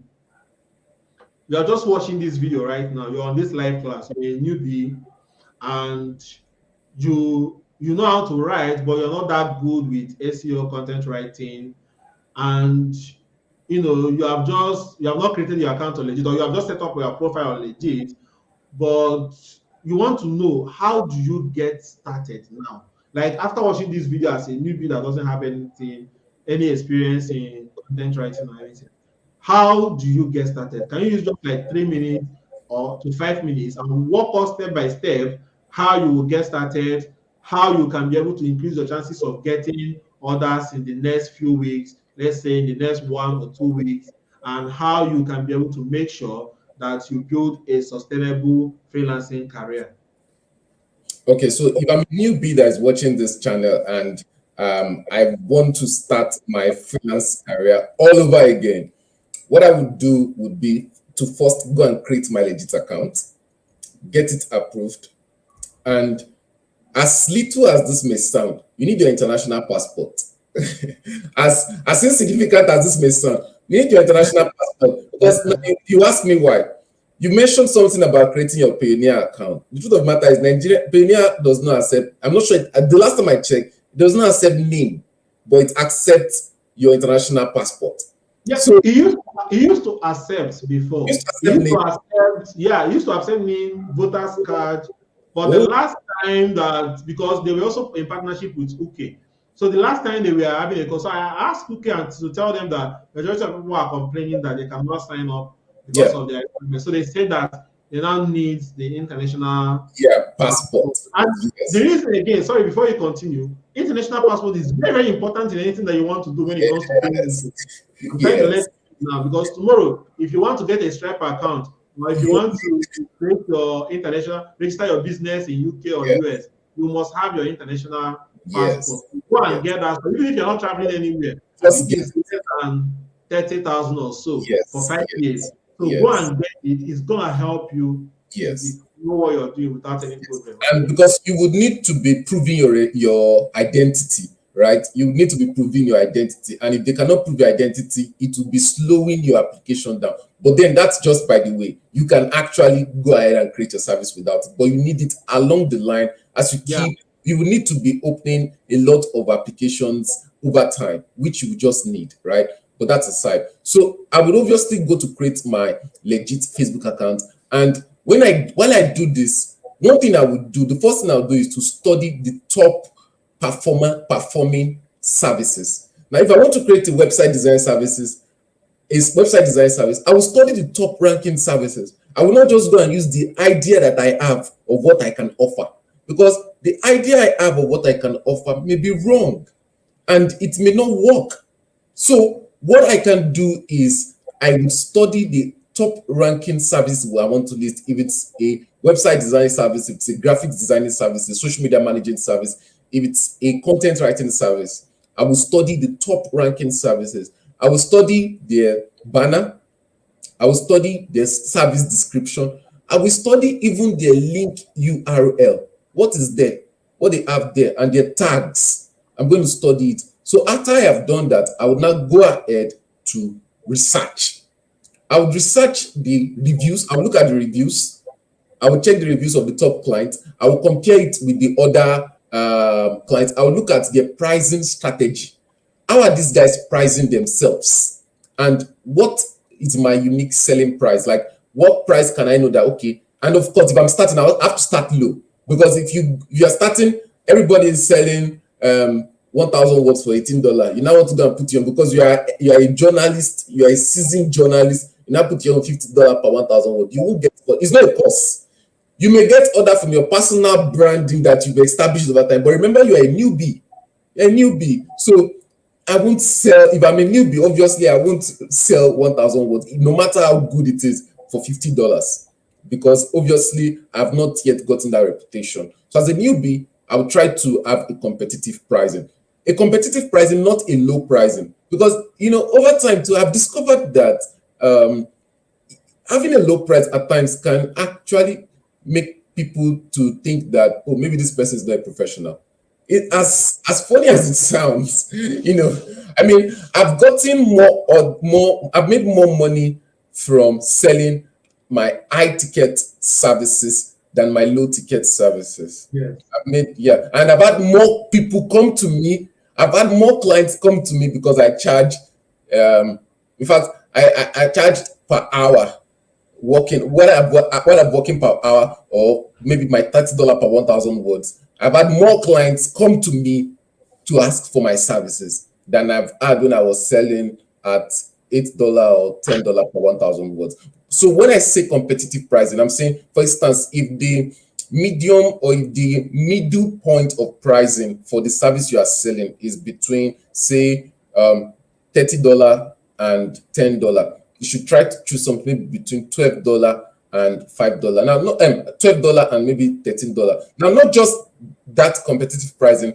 you need to make a bold promise in your description.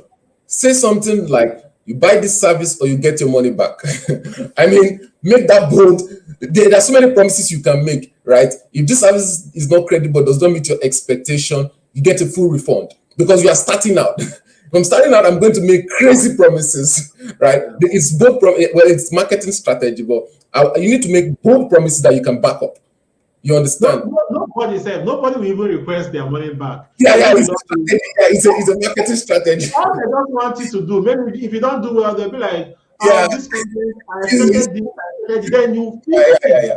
And Yeah. the more willing you are to Yeah. listen to their feedback and implement it, the more Yeah. the person will stick with you, because Yeah, as the yeah. time goes on, you will start writing the way he wants you to He write. wants you to, And he will want to stick with you because he doesn't have to go through the headache of having Yeah. someone else Yeah. writing different things and going. Yeah.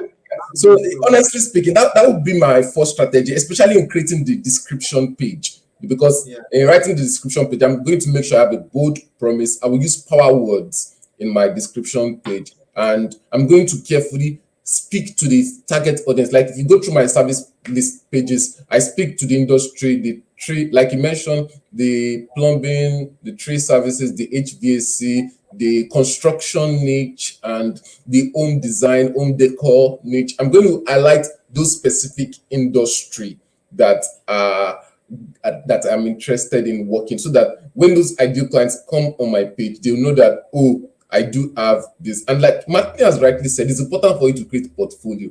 As a newbie, if I don't have a portfolio, I look at the existing industries that maybe, for example, if I want to write content for the construction industry, I go out there, I research the blog post in the construction industry, I would create a model, a similar model, and I would leave the links to those copy on my landing page. I will leave the Google Docs link so that the client will not go through the stress of, unlike other services that they will still be asking them, can you give me a sample of your work? From my service page, after the power word, after the call to actions, and after the bold promises, and after they've seen the industry that I can work with, if it aligns with their industry, they will see a sample to those. I can put maybe each sample. I'm talking from the perspective of if I'm starting as a newbie. I'm not a newbie. I won't do this now. I mean, I've forgotten the last time I reviewed my service page. It was just last week. I was going through one copy that I wrote that, oh, I have over two. Mine is more than 2-3 years now.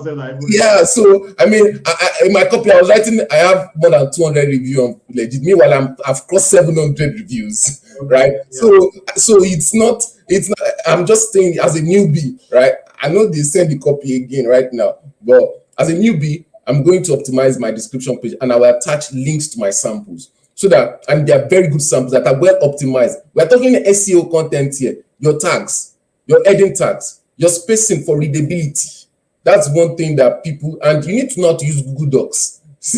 Because if you can't use Google Docs, your clients can't access your file. And if they can't access your file, you've lost the ability for that client to measure your performance or your ability or credibility. So now all he's talking about Google Docs is to make sure that when you're sharing your link, it's going to be visible to anyone that have access to that link. Yes. Now you go and lock it.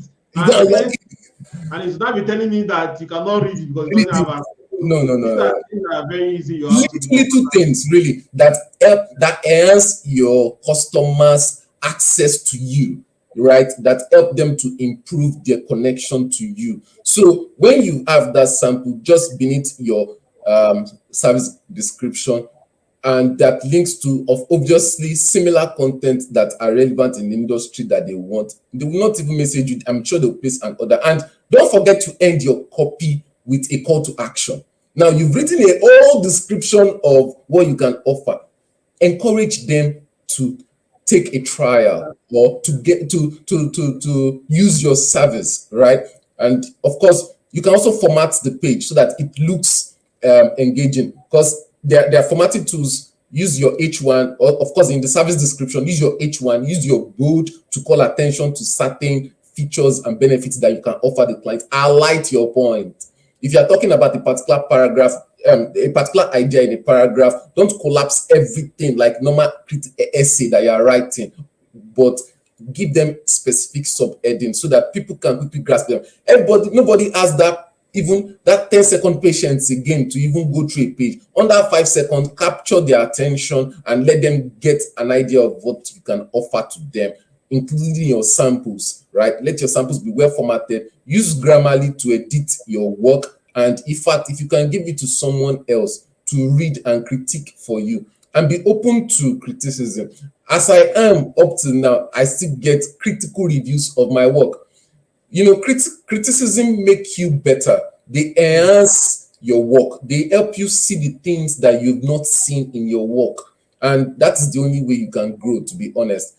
Criticism, you should not be so pompous not to receive criticism, because if you are, it's going to be really, really challenging. Now, I'm originally talking from the angle of being a freelancer. I've not talked about the business model aspect, because I've not talked about business model aspect a lot, because, you know, when you begin to think about business aspect, it means that you've already started to succeed as a freelancer. So if you are going to expand as a business model, the truth of the matter is you can't do this thing alone. You need to also, what will make you a successful business person is your ability to train people under you to be able to replicate the same thing you are doing.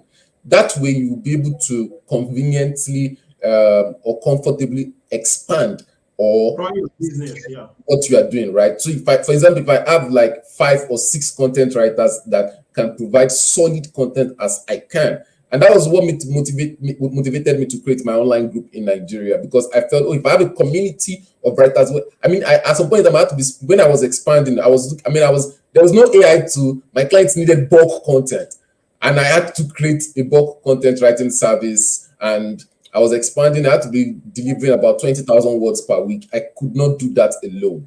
I needed a team. So I had to go out there looking for guys that could do this work, and we're working on it together just before the advent of AI too. But that's like I said, that's another topic entirely, on talking about your freelance business, your freelance work as a business. So I'm talking as a freelancer, you need to optimize your description page. After I have optimized my description page, after I have a very good landing page banner, and the service has been published, and the service will be reviewed by the platform, and after it has been approved, next thing I would do is to go on the official Legiit Facebook page and announce that I'm excited to share that I have opened a new service on Legiit, and give them a big personal profile about myself. I'll make sure not to share it on a Monday where everybody will be busy. I would share it maybe on a weekend where people are about to relax, say maybe on a Friday or Saturday. I've noticed that traffic on Friday and Saturday do well. In fact, they could at times take you to Monday, the traffic you get on weekends. Very, very, very interesting time. Because if you post on Wednesday, everybody's at work, nobody's seeing anything. But if you post on Friday or Saturday, very, very interesting times, you could get eyeballs on your work, especially Friday evenings. So I could just share that, oh, I'm excited to announce that I'm new here on Legiit, and I'm excited to see the opportunities that this platform holds for me. And I would give them a bit of background about myself to make them personal. I will even tell them about my wife and the fact that, maybe if for instance, she's expecting a baby soon, I'll tell them I'll be a soon, I'll be a father very soon. He shares everything. He talked about, he buys he shares it. If you move to a new apartment, he shares it. I'm just sharing with you strategies, because it's personal now. It's no longer just about getting them to get my content writing service. It's personal, right? So I could just tell them some very interesting thing. I'll tell them that, okay, in the spirit of this, due to this event that is happening in my life, anybody that places an order within the next 48 hours, I'm giving the person half price of the normal value of the service. This kind of post now he's talking about is the post that you can make aside from Legiit Mondays and the normal weekly land-up post. Yeah. This is the kind of post you can make on Tuesday, on Wednesday, on Thursday, on just a personal, because Legiit even wants that kind of post. They want people to engage in their platform. So what he's talking about right now is to make you guys start thinking. Okay, you have to start thinking. You don't just have to wait and don't be Legiit Monday that didn't get due. Listen to what he said right now. Let me buttress this thing very well, because I think it's very important. You hear when he say that if something good is happening to him or anything that is happening, that he's going to share it on the platform and he will use it as an opportunity to tell people that if they order his services for 48 hours, because you have to have Make a it time bound time. for it to be relevant. Yes, you have to have a limited time so that people will not just take it for granted. Yeah, Like, take action in the next 48 hours, you'll be getting a 30% discount on this particular service. And Legit will allow you to make that kind of post, and people will engage with that kind of post. And because most people are not posting that very day that you made that post, it will make your post to be more visible to any of the people that are inside the Legit Facebook group. Okay, so this is very key note. So take note of those kind of. and I should add that it has to be more personal than marketing, because if it is too marketing, the post may not be approved, right? Yeah, they will know. Yeah, so it has to be more personal than marketing, so that people would want to be that people would want to engage more with the personal experience, right, rather than, in fact, the promotion aspect may even be in the comment section.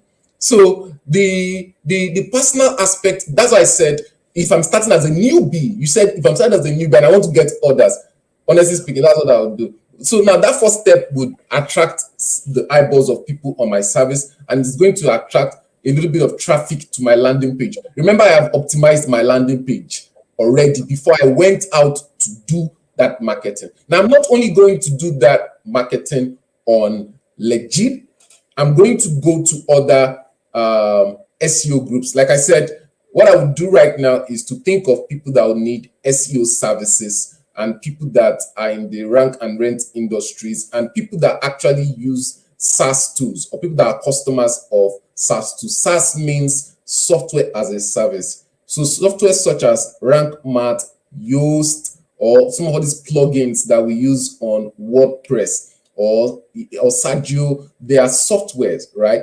And you have people that use the services on their or the softwares on their website. So the first thing I'm going to do is to enter those groups where these guys are hanging out, and also share my personal experience that, I've just joined this group, and give them a bit of background about myself, and I'll be excited to interact with other people in this group. That strategy is so effective that Facebook actually has something like a widget, right? So if you just join a group, Facebook encourages you to share in the group that, you just joined the group, and a bit of background about yourself. It's because Facebook has realized that kind of post is an engagement booster, right? That's why Facebook encourages users to actually make that kind of post as soon as they join a group. So, but make sure that the content you are pasting is relevant to the objective of the group. Like, for example, if I'm going to make that kind of personal post on Legiit,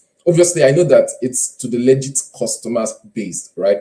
If I go to, say, a group of where niche website sellers, for example, are hanging out. So, for example, people that want to sell their own website, I'm going to share that kind of post from the perspective of, if you need content for your niche-based website, I'm happy to offer you this particular discount, right?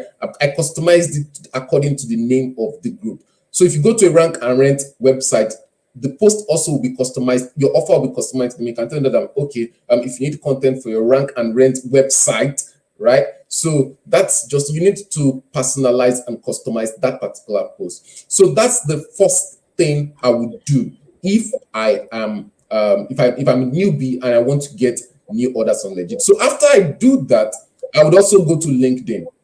Now, when I go to LinkedIn, I join this same model of groups of people that own digital agencies or marketing groups. Don't search SEO. If you search SEO groups, you find Indians and people like you that are looking for jobs. I search for marketing group, international marketing group, or in fact, sometimes I look for conferences. I just search those keywords like digital marketing conferences because I know that they would not want to attend conferences, because if I search those keywords, it could link me to posts of authoritative people, and I would be able to follow them up. And some of their ideal customers, I'll also be able to follow them on LinkedIn, and some of them, lucky enough, they could follow back. And some of the groups that they are YouTube, LinkedIn gives me the ability to see the groups some individuals are. I join some of those groups and I make my post there.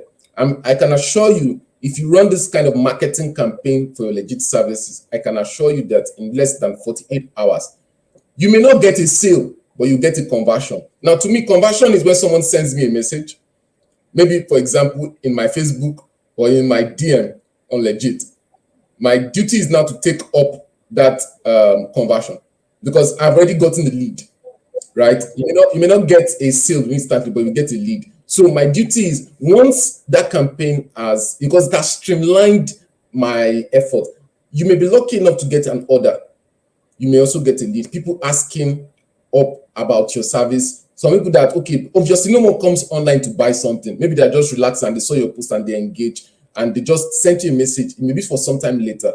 So those leads, I try to note them down and then I do a follow-up. It could be 3 days time, it could be 4 days time. I try to follow them up that, do they need more information or do they need me to do anything to enable the, because I show an interest from the perspective of I'm interested in their business. What can I do to help make the process easy for you to achieve your objective? I'm not focused on more, come and buy from me. I can offer you service. No. I mean, I don't use that language. If you use that language of, oh, I can offer you content writing service, no one will take you seriously. You see, I've not mentioned that seriously because I'm more concerned about, what's your objective? What's your goal? Oh, you need this content to achieve this goal. Do you know time is going? We should actually start working on the content. I'm not concerned about, let me be your content writer. No, we should start working on your content. And you should show, because this time around you need to nurture the customers and build personal relationship with them. And once you start this, the final part is, after they place an order, the final part is doing a good job. As a newbie, if you've gotten an order, make sure you deliver it on time. When in the freelance world, one thing that is very paramount to clients is when you do a good job and you deliver it on time. If you deliver a work on time, there is 30% chance that you get that client back if you deliver a good work on time. I said 30% because 30% is a very good score because 50% of the time clients don't come back. More than half of the time, clients don't come back. So that's why I say if you have 30% return rate, that's a very good. It means that 3 of every 10 clients that you have will come back to you. That's a very good. I don't even have that rate. I make my rate is like maybe 1 or 0.5. So if you have 30% return client rate, a very good rate. So if you can deliver good work, your work is well optimized. You use internal links, and that is if you know the client site, use internal links. The client to see that, you've gone to their site and done a good job. Use external links. If you are able to insert stock images in your work that is already optimized, even with the tags, so that the client does not basically need to do anything other than copy and paste your content, and the heading tags are well optimized, the correct wording, you would most likely get and again, most importantly, your content must fulfill the search intent. Because if you write a very beautiful content that does not fulfill the searcher's intent, you've just wasted your time and the client's resources. So once you've fulfilled all these requirements and your work is ready, you submit on time, it's likely you get that repeat client. Now you need to nurture that client because remember, you're just starting as a newbie. You cannot just raise your price all of a sudden. So you need to maintain relationship. And obviously, the next week, that campaign time has passed. The next week, I would feature on Legiit Monday.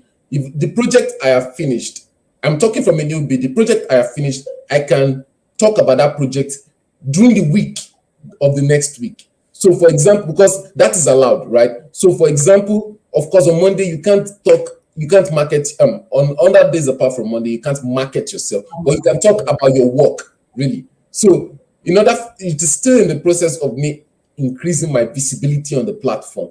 So I will post about the reviews of the client gave you, how the work went, what you did, how you were able to deliver this perfect work for this client that made him to give you this awesome review. Like, you just have to be creative. So it's going to build trust and credibility in you. And then trust me, if you do that for the next 2 months, you should have about maybe 2 or 3. But please edit your work. Make sure you know what you are doing. If you don't know what you are doing, give it to someone else to look through. I can't say you should give it to me because I have a busy schedule already. So you need to identify someone that you feel could be objective. Or there's this thing I realized that ChatGPT does recently. And please don't rely on ChatGPT. ChatGPT is supposed to be an AI model that, like Google, right? That is supposed to provide suggestion, and then you can Yeah. now decide.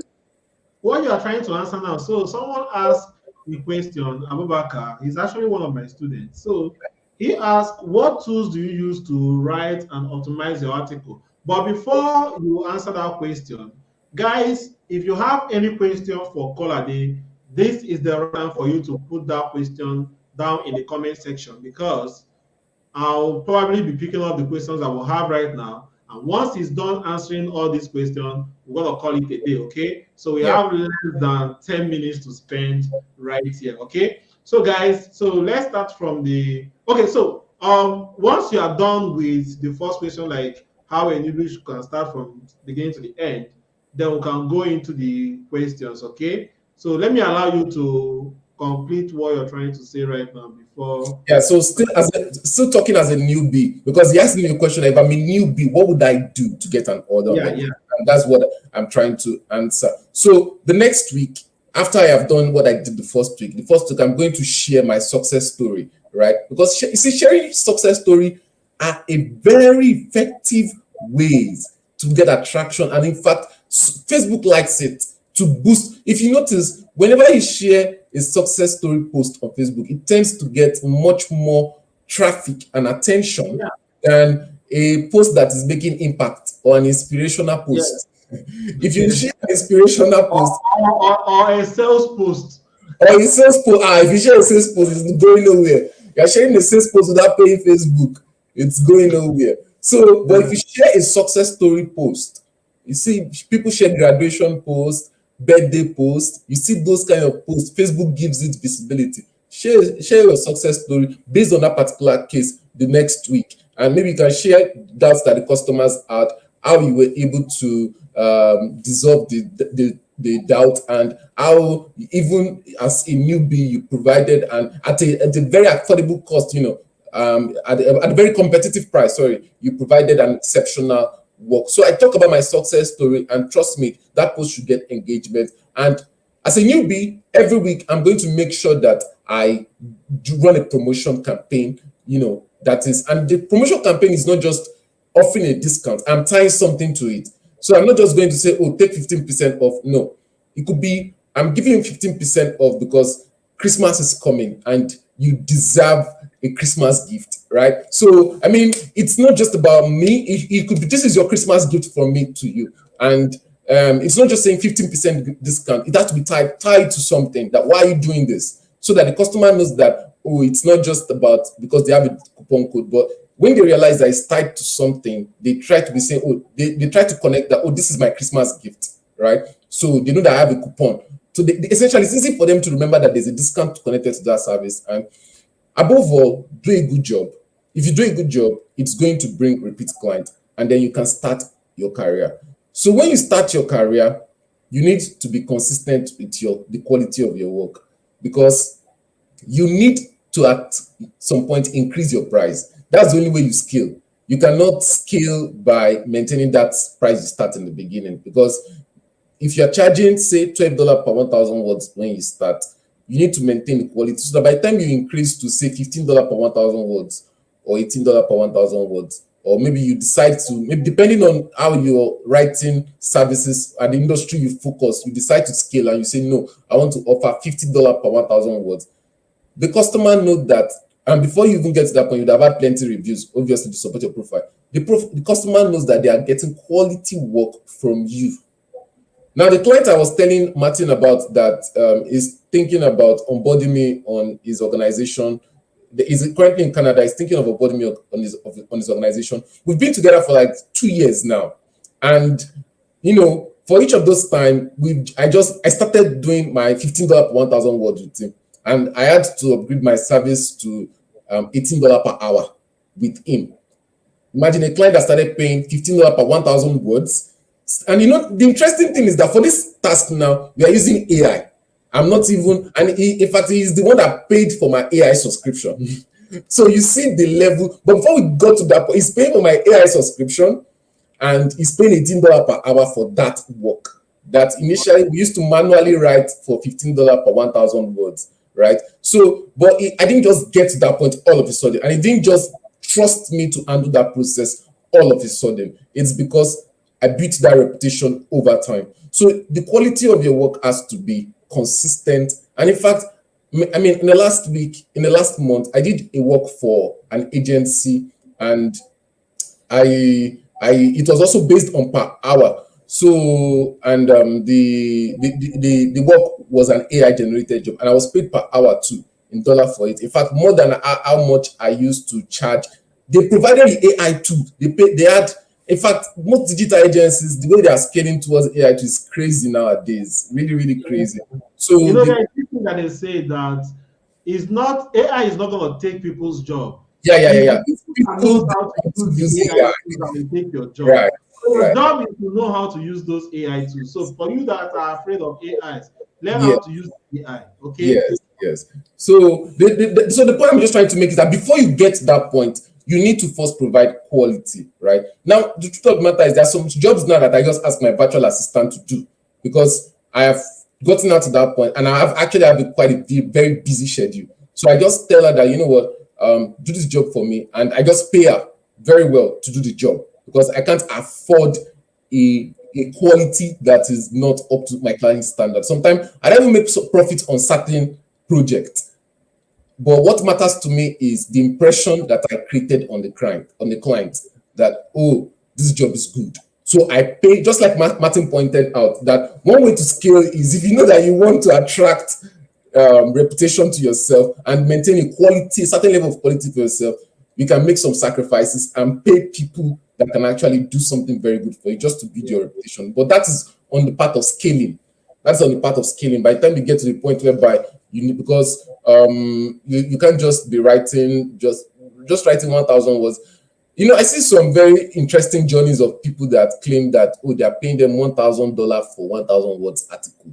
And in my experience as a content writer, I'm like, what is your process? You've not told us about your process, but you are just telling us about one-time result, right? So everything is a process. So over time, the quality of your work needs to be top-notch, so that by the time you get to the point of reviewing your pricing, people would not be.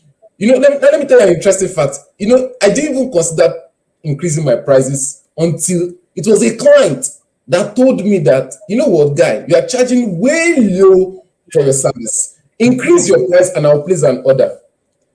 Very funny. It was a client that told me to increase my price. I mean, I was just comfortable with just leaving my pricing the way it was. It was a client that now told me. And then you are still in Nigeria, right? Yes, I was. In fact, it was the client that it was through the client order that I got something very useful that I left Nigeria. So it was really, really very profitable. So the client told me to increase my price and he will place an order from me. So it's just the way it works. You need to provide quality over time because it's not just enough for you to open your service, but it's important for you to deliver quality service.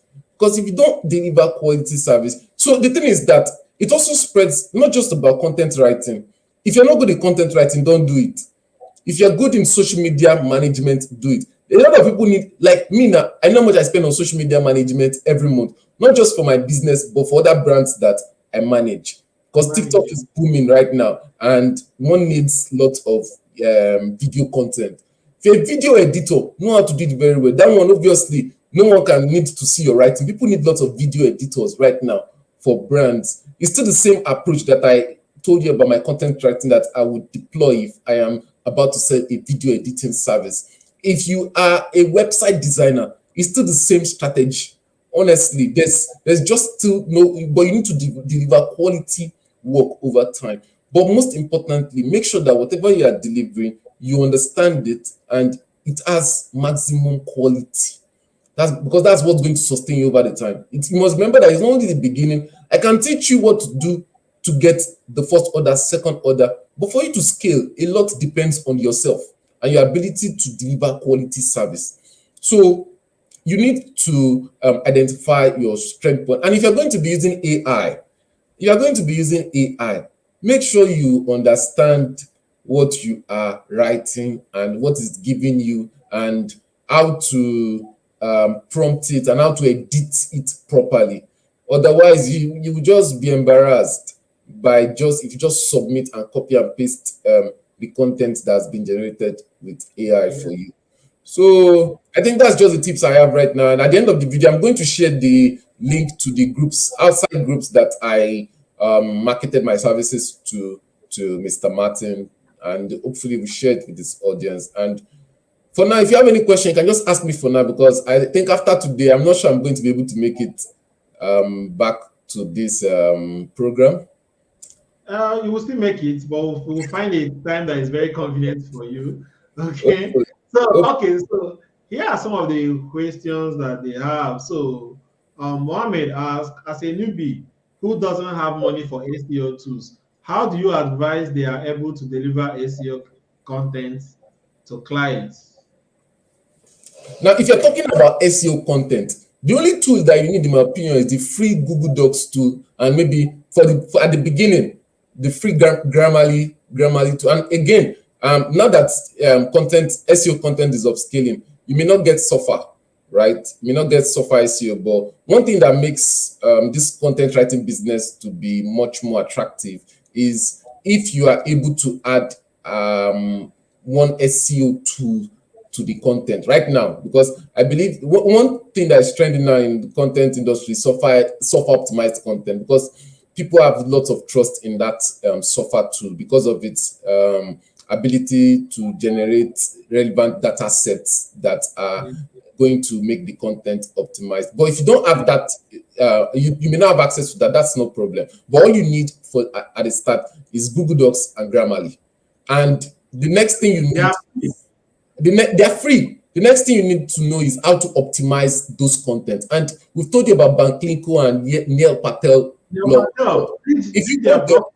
If you go there, you need to know how to optimize your heading, just one H1 in a content, and structure it properly. Your H2 are the main headings, and your H3 are the sub headings under the main headings. You must know how to apply your heading tags appropriately. You must know how to label your paragraphs. So, for example, if you're talking about an idea, you must know how to organize that idea over a certain or around a certain subheading, and how to tag that idea properly. This H1, H2, H3 tags, they are all in Google Docs for you to use free of charge.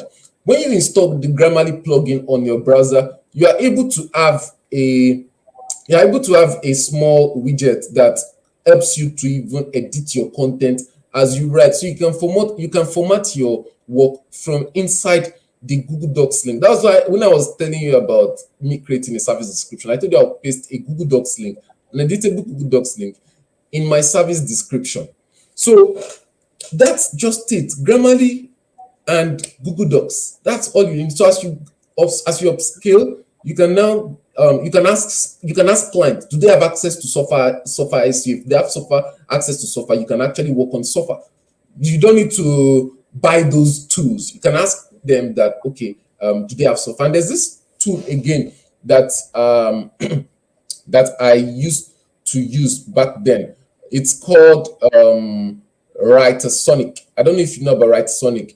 It's an AI tool. Someone is asking me which AI tool. So if you use Writersonic has some free.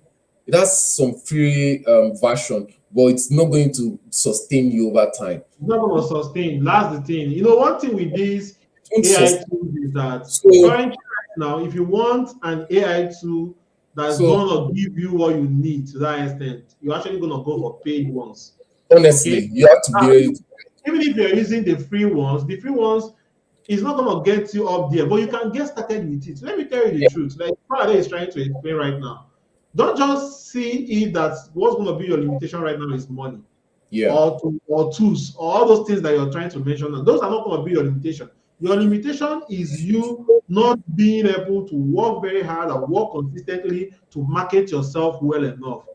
Because if you implement everything that he shared right now and go aggressively to market yourself, there is no way you will not be getting orders. And if you start getting orders, there is no way you will not be getting money.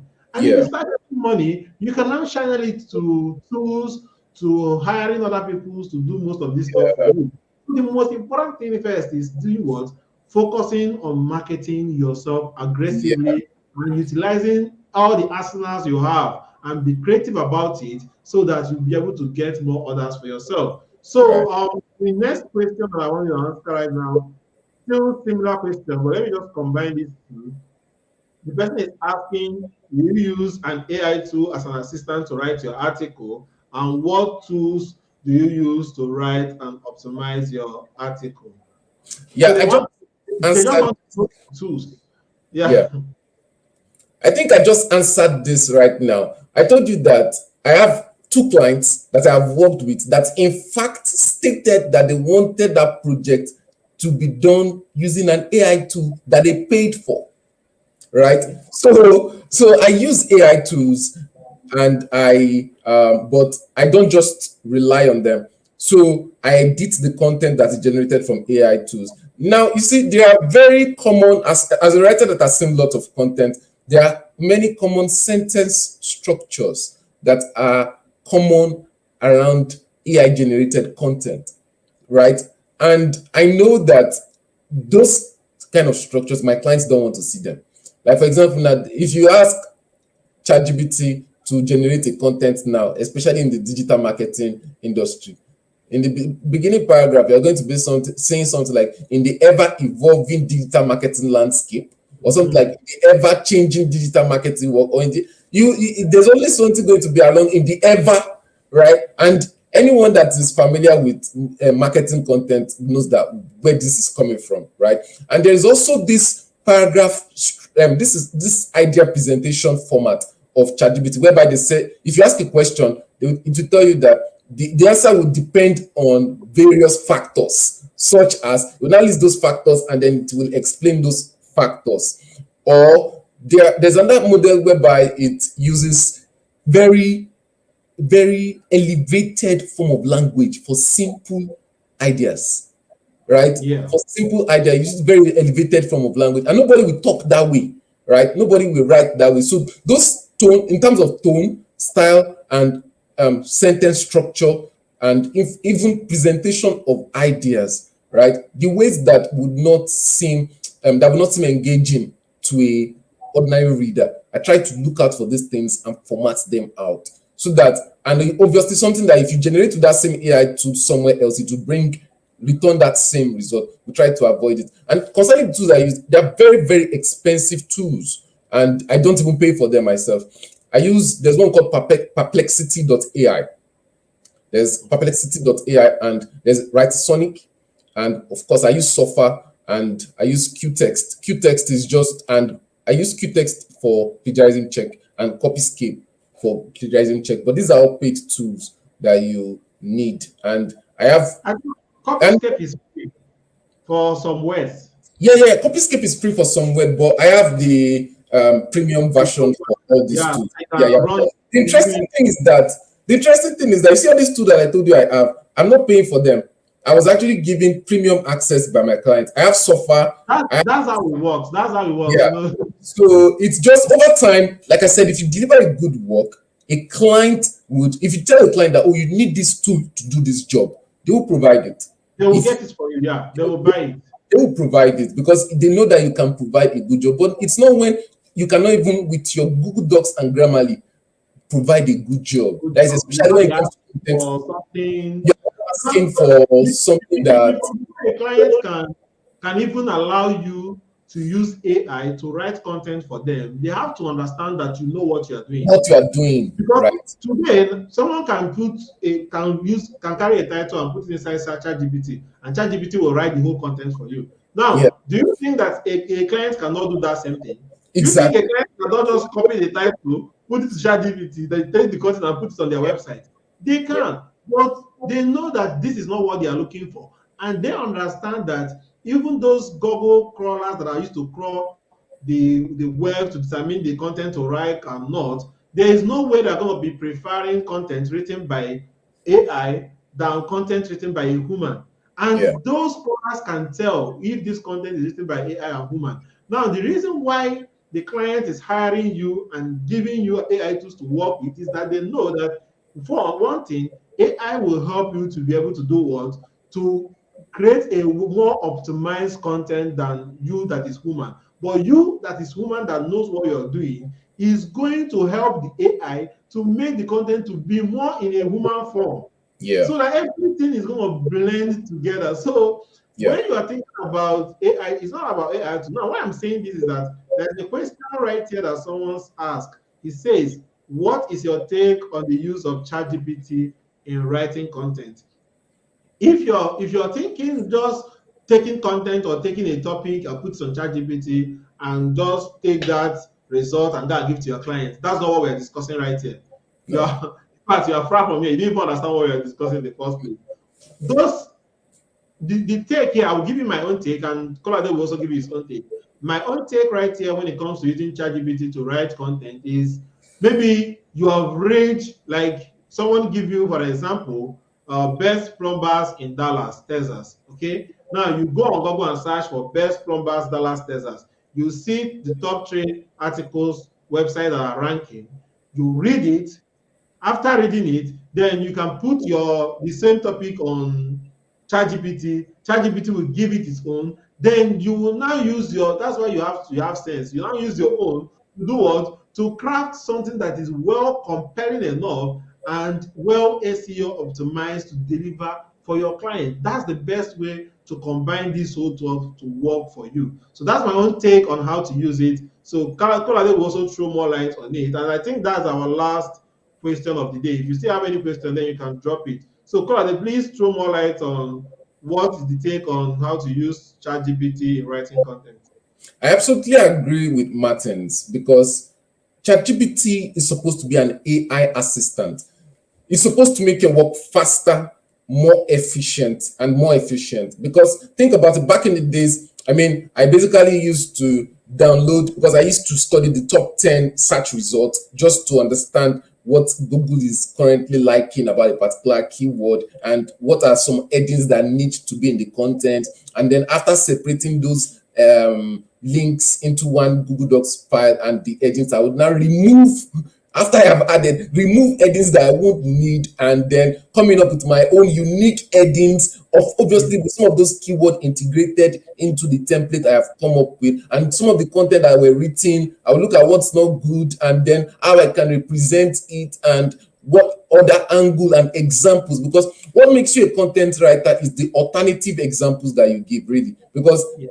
if you go online and you have such a keyword, on the top 10 pages, they're already excellent content. So what you want to write is, they're already very good content. What you want to write is an excellent content. You want to write a content that is better than what's already ranking. So if they've given an example using a particular illustration, you want to think what makes Backlinko what it is today is its ability to use example that breaks down a concept for a reader. So you want to think about, okay, what alternative example? That's just it. You're not inventing something. You're not inventing something. I think that what alternative example you can give with that keyword consideration still within the paragraph. So it's not rewriting, but like I said, giving alternative example. So it used to take longer process really to come up with a very good content. So, but nowadays, ChatGPT and other AI to make the entire research process faster. You Yeah. can create an outline with, in fact, you can create a sample of that content on ChatGPT. You compare it with what you already have, and then the sample is already going to contain sections you should cover. If you ask it to regenerate it again, it's going to give you an alternative version of that section. You'll be able to see the things that you like and the things you don't like.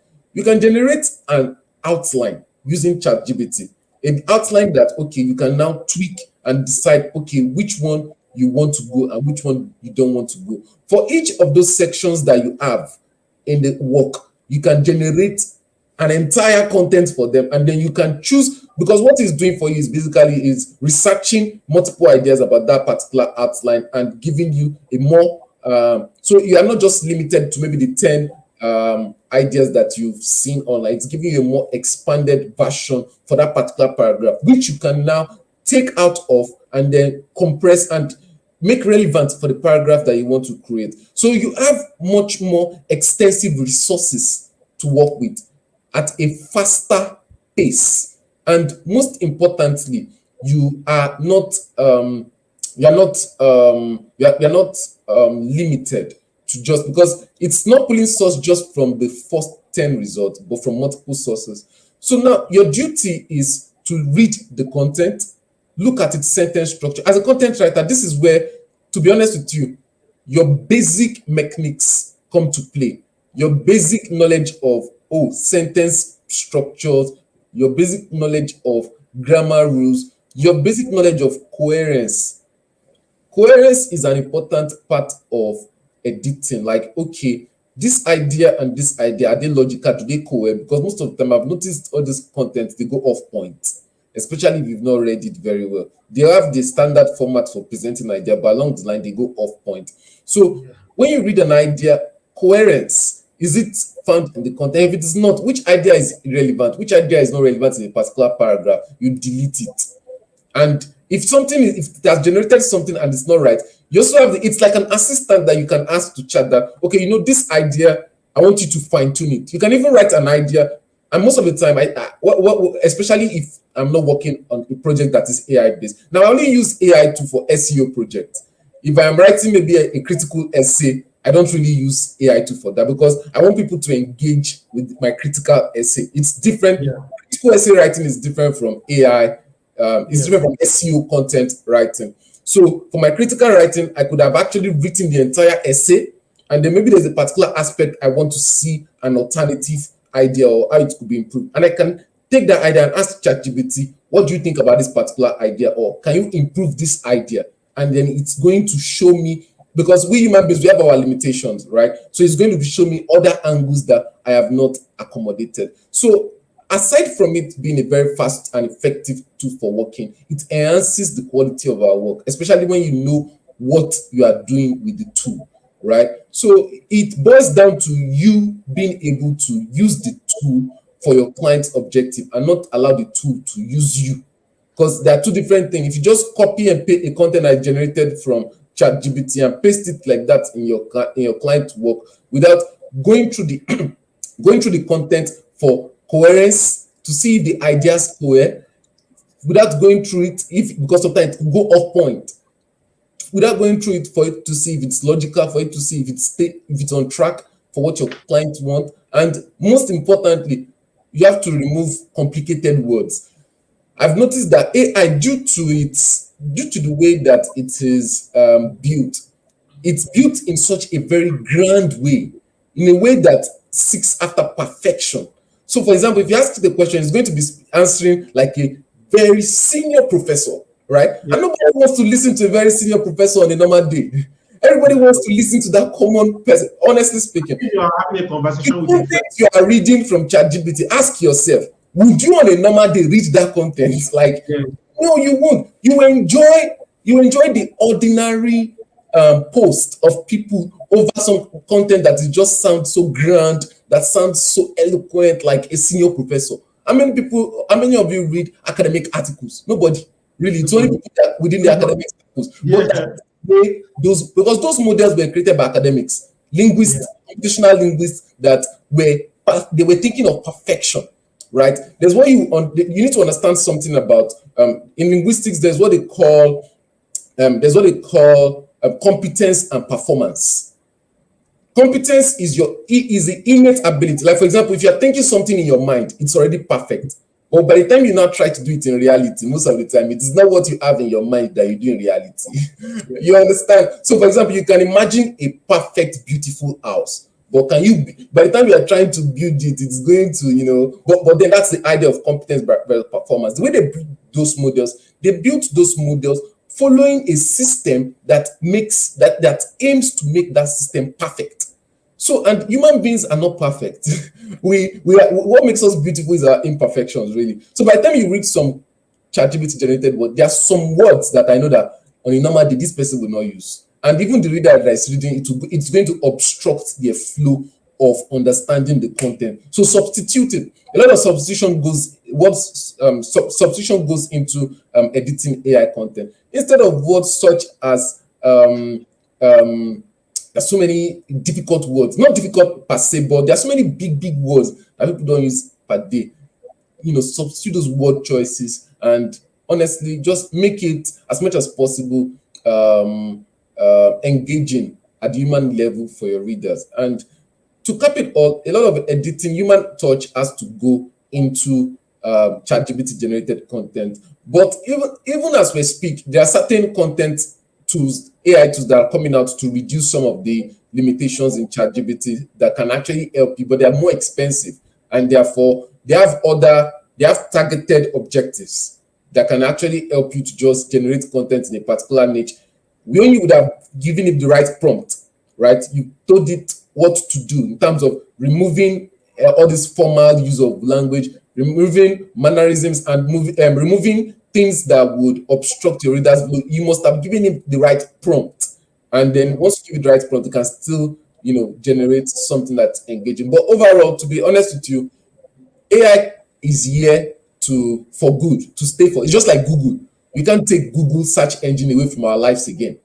AI is here for good, but as a content writer, what is going to maximize your opportunity is your ability to use this tool in a way that would make you you seem outstanding. Because if you just use it as any way, as like any Dick and Harry would use it, there's nothing that is going to make you outstanding there, to be honest with you. So you need to, in fact, write personal works and then show evidence that, oh, what you've just done is maybe you've used AI at this point in time to edit the work. But when it comes to SEO content, AI is an important aspect of SEO content generation that it can no longer be taken away. You just need to know how to use it.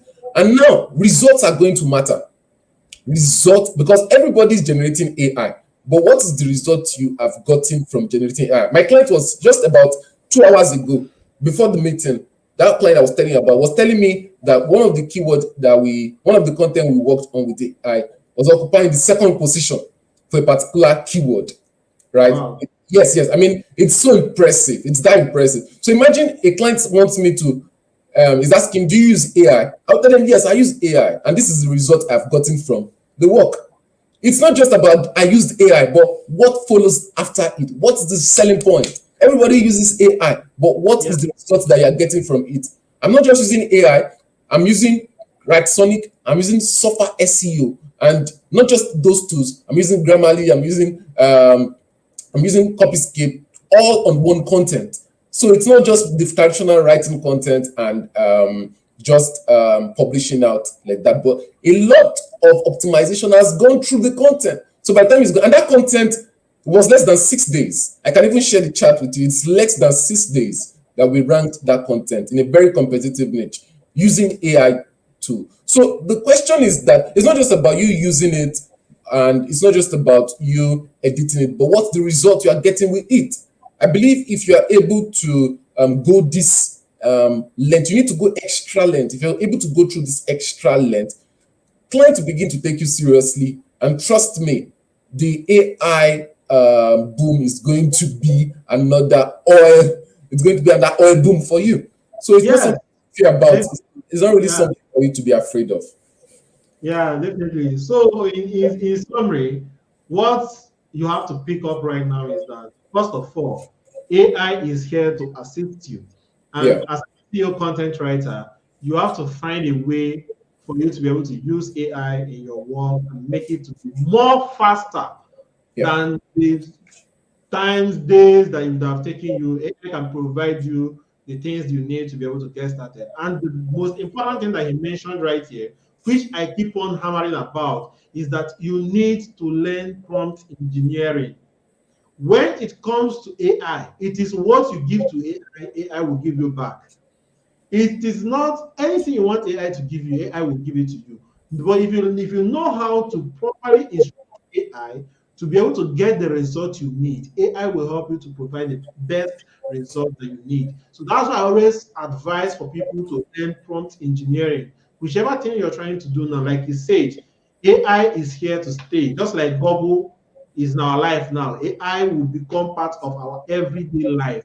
That you even need to, like, for example, if you're looking for a job, they will ask you, are you proficient in AI? Are you proficient in prompt engineering?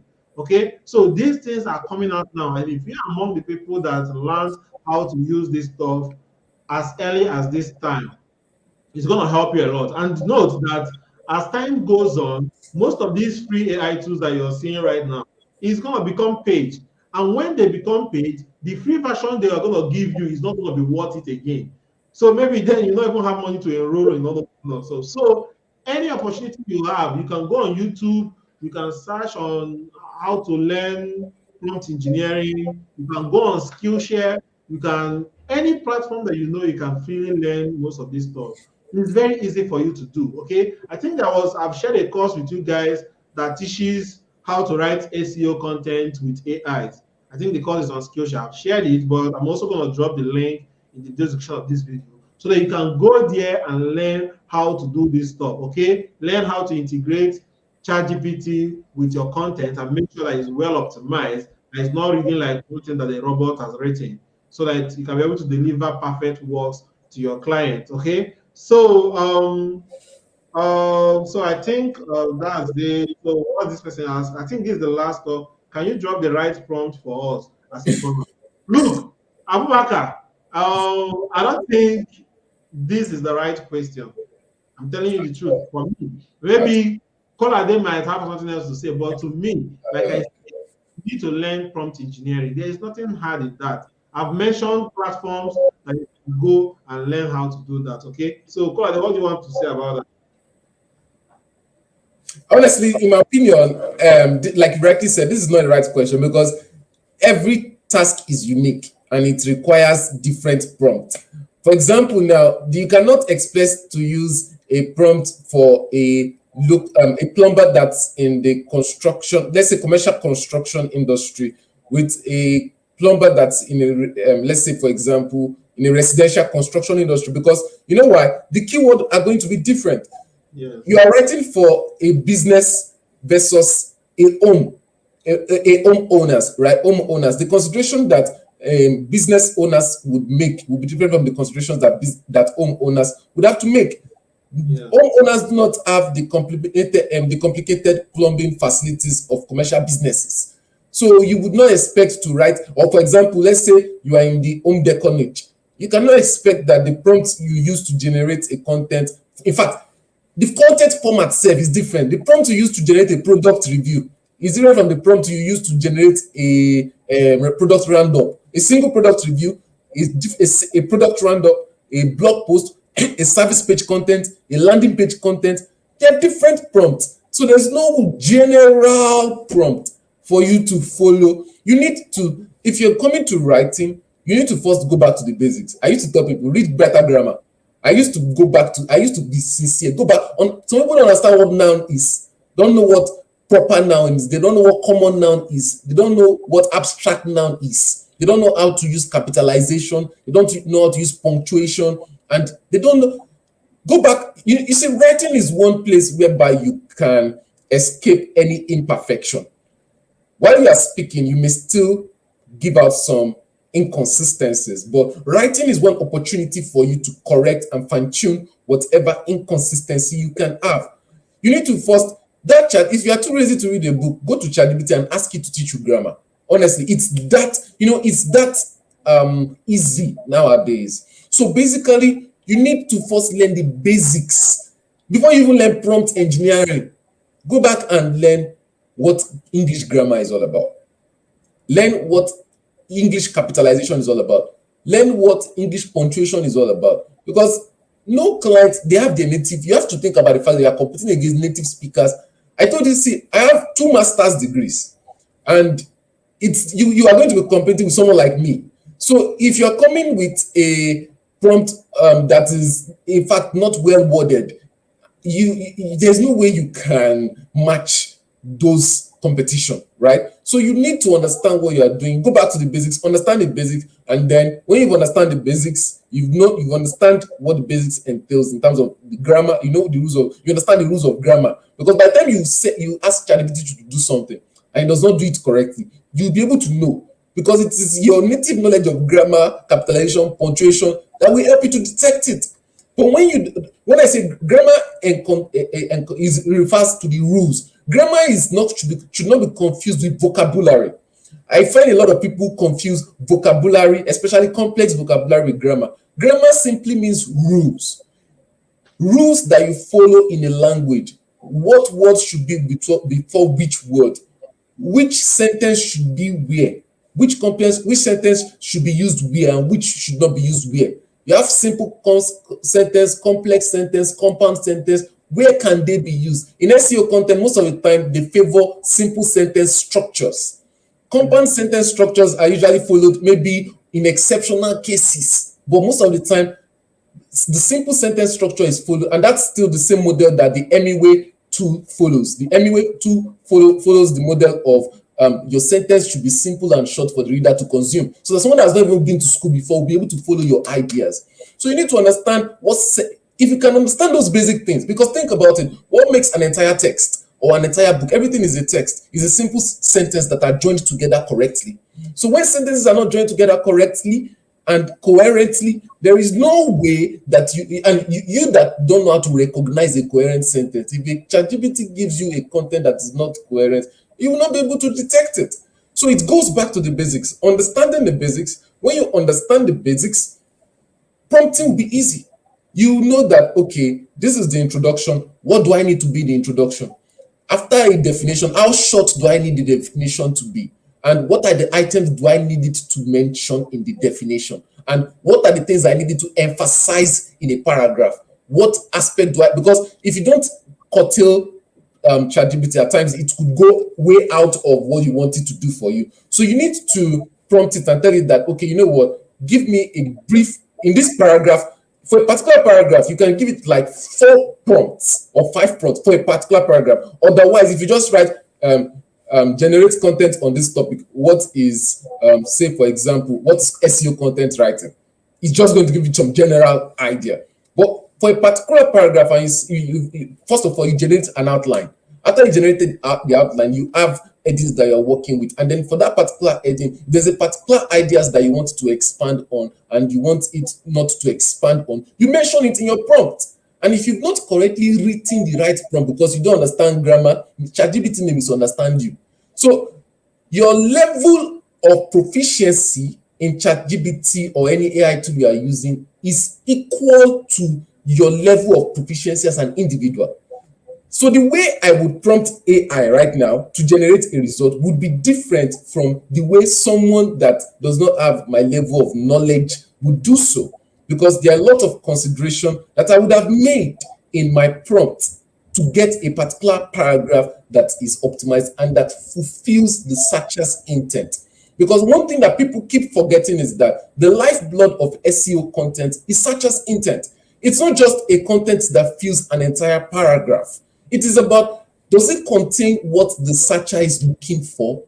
That featured snippet section, as much as people hate it, it is still going to be there for a long time. And a lot of websites are going to dominate that section. So you should aim to write for the featured snippet. And the question is, it's not just about it generating a content, but does it contain what you want it to fulfill?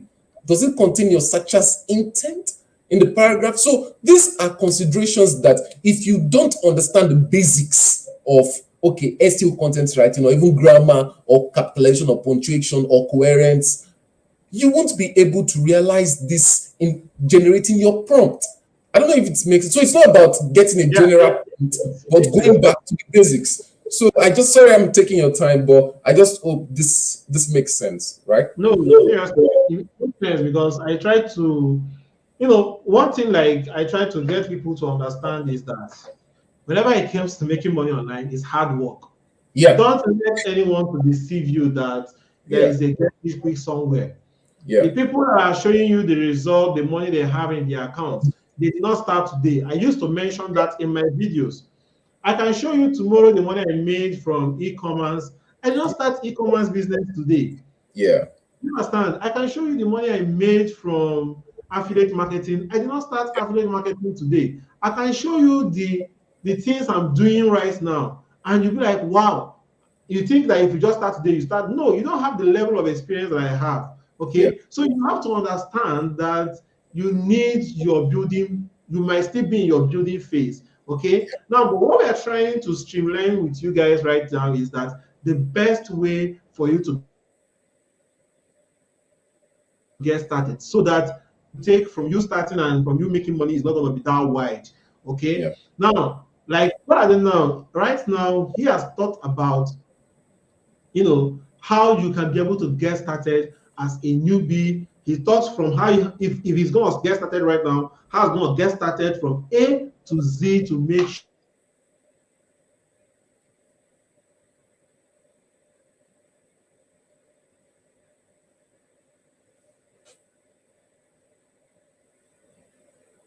sure awesome tips that you. Hello, can you hear me? Yeah, yeah, sure, sure. I mean, I can get you. So yeah, network. So he also shared some important things, tips that you can start implementing right now that will help you to be able to start getting orders. One idea that he shared a lot about that I love right now is that the idea of going outside of Legiit and Legiit Facebook group to do your aggressive marketing. Okay. He talked about the file he's going to share with us where you will see some Facebook groups that you can join. Don't just limit yourself with the one he's going to share. Okay. Just use that stuff to think, okay, now, the kind of clients I need now as a client, as a content writer, is to find clients that are interested in SEO. But joining groups that are SEO groups for maybe United States SEO group, if you go and join there, it's people that are looking for work that you will see, not people that are giving that job. Okay. Now you have to now start to think, okay, my ideal clients, where are they? Which Facebook group are they joining? What's their problem? Because it's when you know the problem of your client, that's when you can be able to say, okay, this is the kind of group that this client will be in. Then when you now go in that group, you try to make sure that you engage, you provide value. Don't go on those groups and start telling them that you can create content to them. Maybe you see someone that writes something, you just go immediately and say, I can help you to write these things. No, that's not the best way to do. Offer help immediately. You don't need the person to pay you for you to do it. Offer them help. Tell them what they are doing wrong. Tell them the best way to go about it, and they will definitely tell you to come and do the work since you know it better. This is how this whole stuff work. Okay, so I don't want to take any much of our time again. So, and I will encourage most of you guys that are still right now, that are still here right now, to make sure to you know, take this video as what will I say now? Like, make sure that you watch this video like 2, 3 times. Okay, go ahead and repeat and watch this video. It's gonna help you a lot. There are tons and tons of nuggets being shared right here that Kolade has dropped right here. And like he said, him himself, it took him just 2 weeks for him to start getting orders on Legit. It took his wife less than 3 weeks to start getting order. It took his younger brother less than 2 weeks to start getting order. So all the people that he has brought on, it took them less time because of what? He has a proven strategy that works. And that proven strategy is what he shared with you guys right here, free of charge. Now, all you do with this information is fully depends on you. Okay? Talk about optimizing your LinkedIn profile, your Facebook profile. Some of you right now, you're a content writer, but on Facebook, nobody even know what you're doing. On LinkedIn, nobody know what you're doing. You don't even know anything. So now is the best time for you to know how to be able to better optimize your profile and implement what we shared right now. So that's why I said, take your time to reward this video 5 times, 10 times, 20 times. This is something that's going to help you. This is something that's going to help you to start earning legitimately online. When you now start making those dollars online, you can decide to do whatever you want to do. You can decide to go into any other business you want to go into. But if you want to start making money with freelancing, this live class that we have right now is the best one right now. I recommend to anyone to watch and know the best step or the next step they have to take to achieve success faster. Okay, so I want lastly, I want to call it to just give us a maybe a summary or goodbye words. And when he's doing that, I also want you guys to thank him very much. Okay, if you have gotten value from this class, please drop it down in the comment section right now and thank Kolade for coming. And also maybe we can be able to bring him back, but I can't promise that again. But just thank him right now in the comment section, okay, while he give us his parting words. All right. I think I really thank you because when Martin told me about this time, I was really excited because I have actually been looking for opportunity to give back, but there'll be no time to create content. I At some point in time I wanted to start my YouTube channel, but there was absolutely no time. It's not easy to actually get around to motivate people to leave poverty. Living poverty is hard work. If you come from a very poor background, Yeah. you need to understand that you have the responsibility and no other person. You have the responsibility to do the hard work to leave that background for yourself and to create a better future for your generation. You need to understand, and you must understand that you need to put all the work. If you are really serious about leaving poverty, and we know in Nigeria opportunities are limited to people that have connections or people that know people. The internet has been democratized. You have the chance to become whoever you want to be from the internet, using the internet, but you need to work hard. You need to be ready to put in the hard work. You need to be ready to acquire the necessary knowledge. I need to ready to start. Start. Don't just keep thinking about it in your head. Start. Create that listing, start the promotion, start to engage in that network, start. Don't just keep it in your head. The worst thing that could happen would be for you to lose some money along the way, but you would have learned.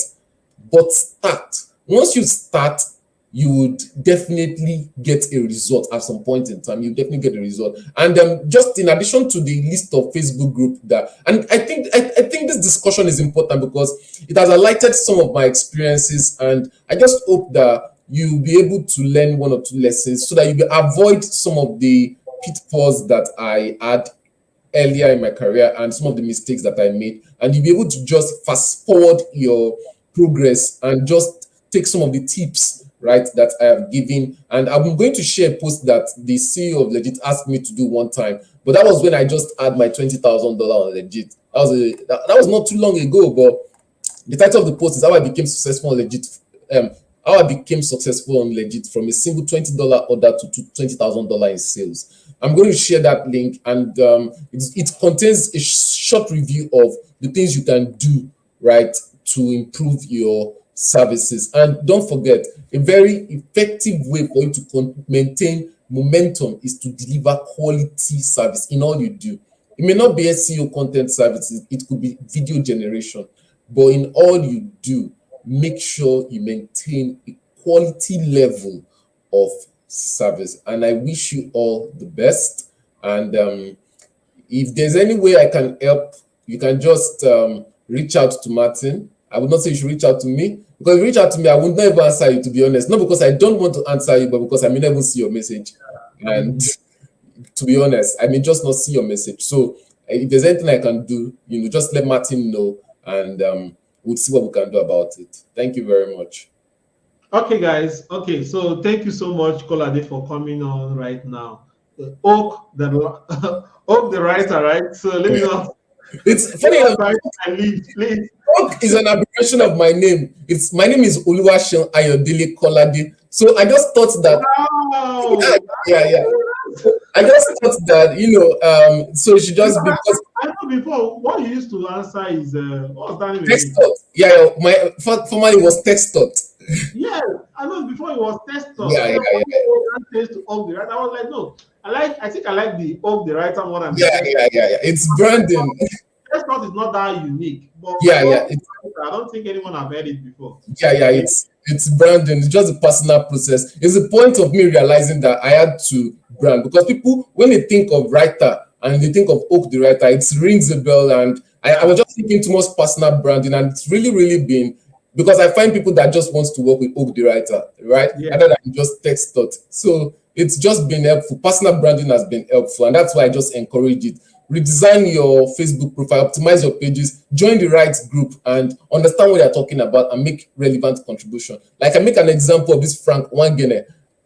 profile, if you go to that front, if you enter that SEO signal group, you see what I'm talking about, and his strategy works with premium clients. So he just does this by engaging on the group and commenting on trending SEO topics, and then from there you find lots of people. You see dumb people that are interested in paying high money for SEO services, and you also find very intelligent people, you understand, on those networks. So basically, it's not something that it's personal branding is very, very important, and we should all, as freelancers, that's why I'm saying it's not just about Legiit platform or creating a profile on Legiit.